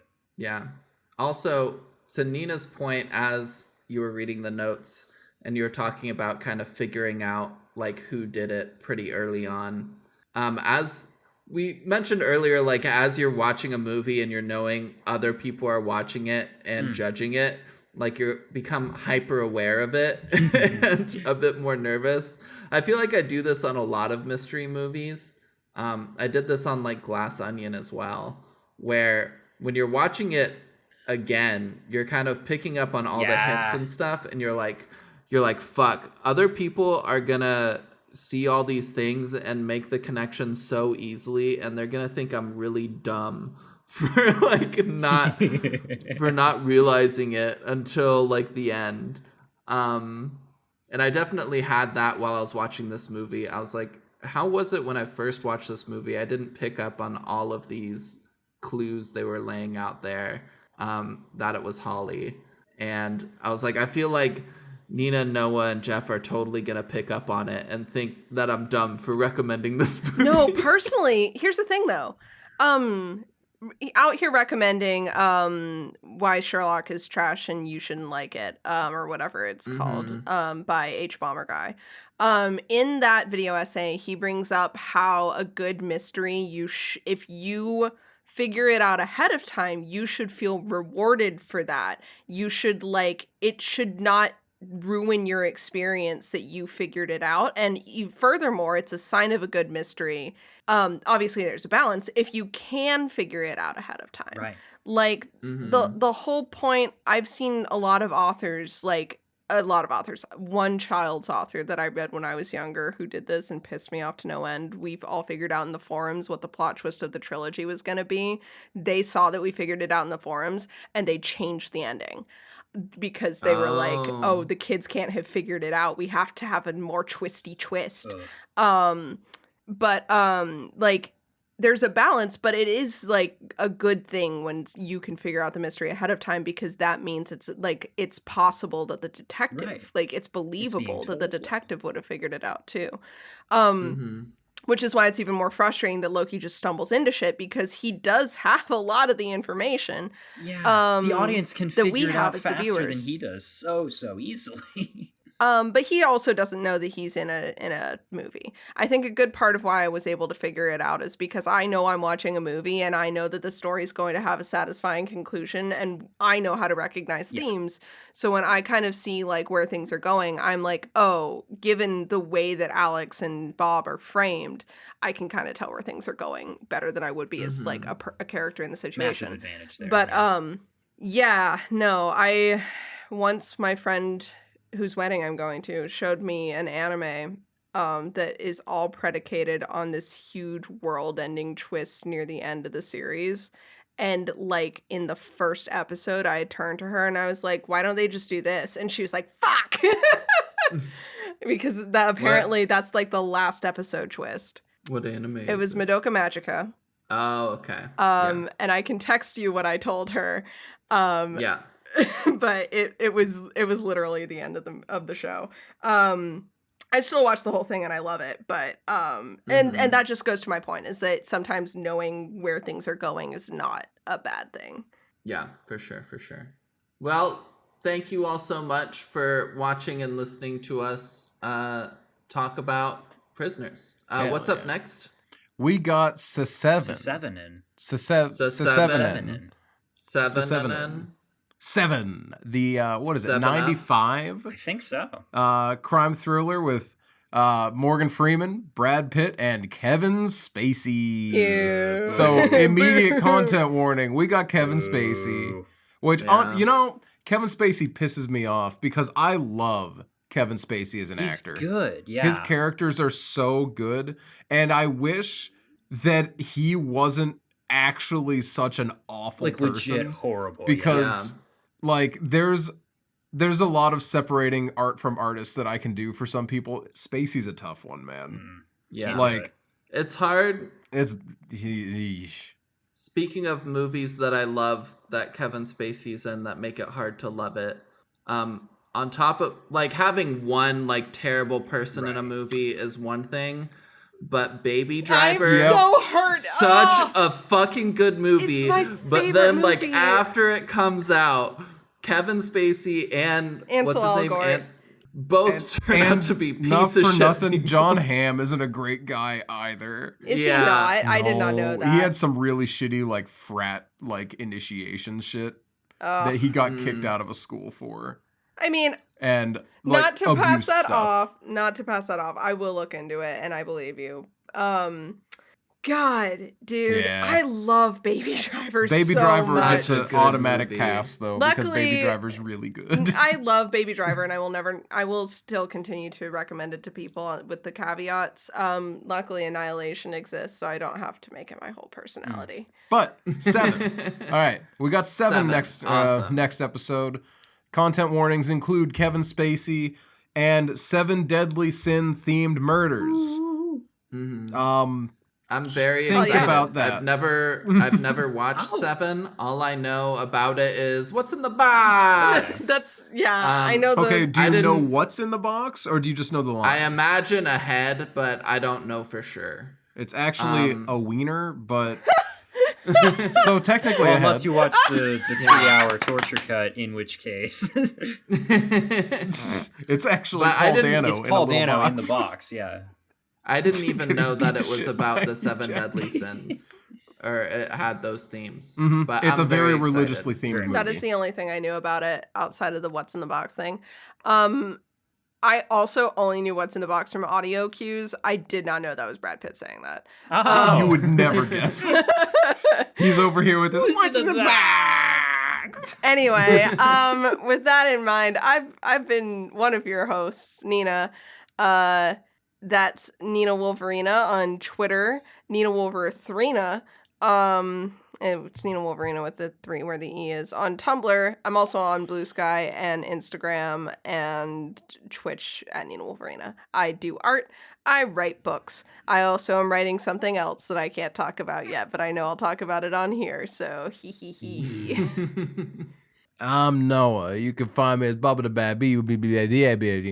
Twitch, Twitter, Insta, Blueski, Letterboxd. We got the whole 9 yards around here. Nice, I'd be nice, posting on nice. Tumblr and Blueski more. Really committed to still calling it Blueski, huh? It's much I better like that it. way. Okay. I all like right. it. Blue yeah. Sky is 2 distinct words. Blueski is Brewski, and it's the social Brewski. platform for the boys. Oh, no. BOIZ. Everyone's invited. Oh, all right. There's a lot going Wow. on here. All right. Yeah. I've been Jeff. You can find me on Letterboxd at The Fakest Fan, on Tumblr at What Is It You Pray For. And that's it for the moment. Nice.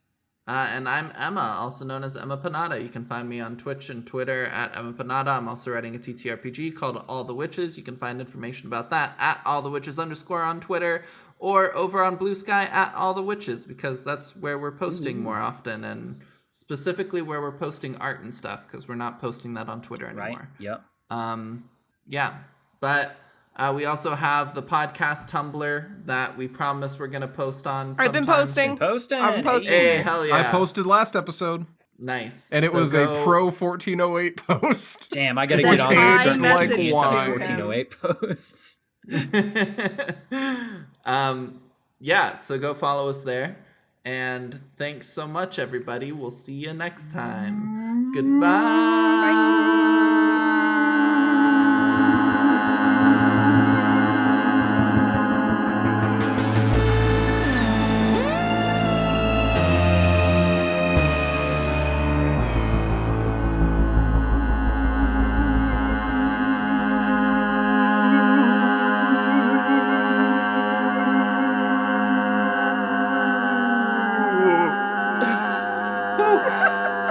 You're gonna make Jeff pass out. Tell you what, I switched my audio analyzer from the usual thing to a spectrogram today, and that looked really cool on a spectrogram. Wow, that was incredibly long.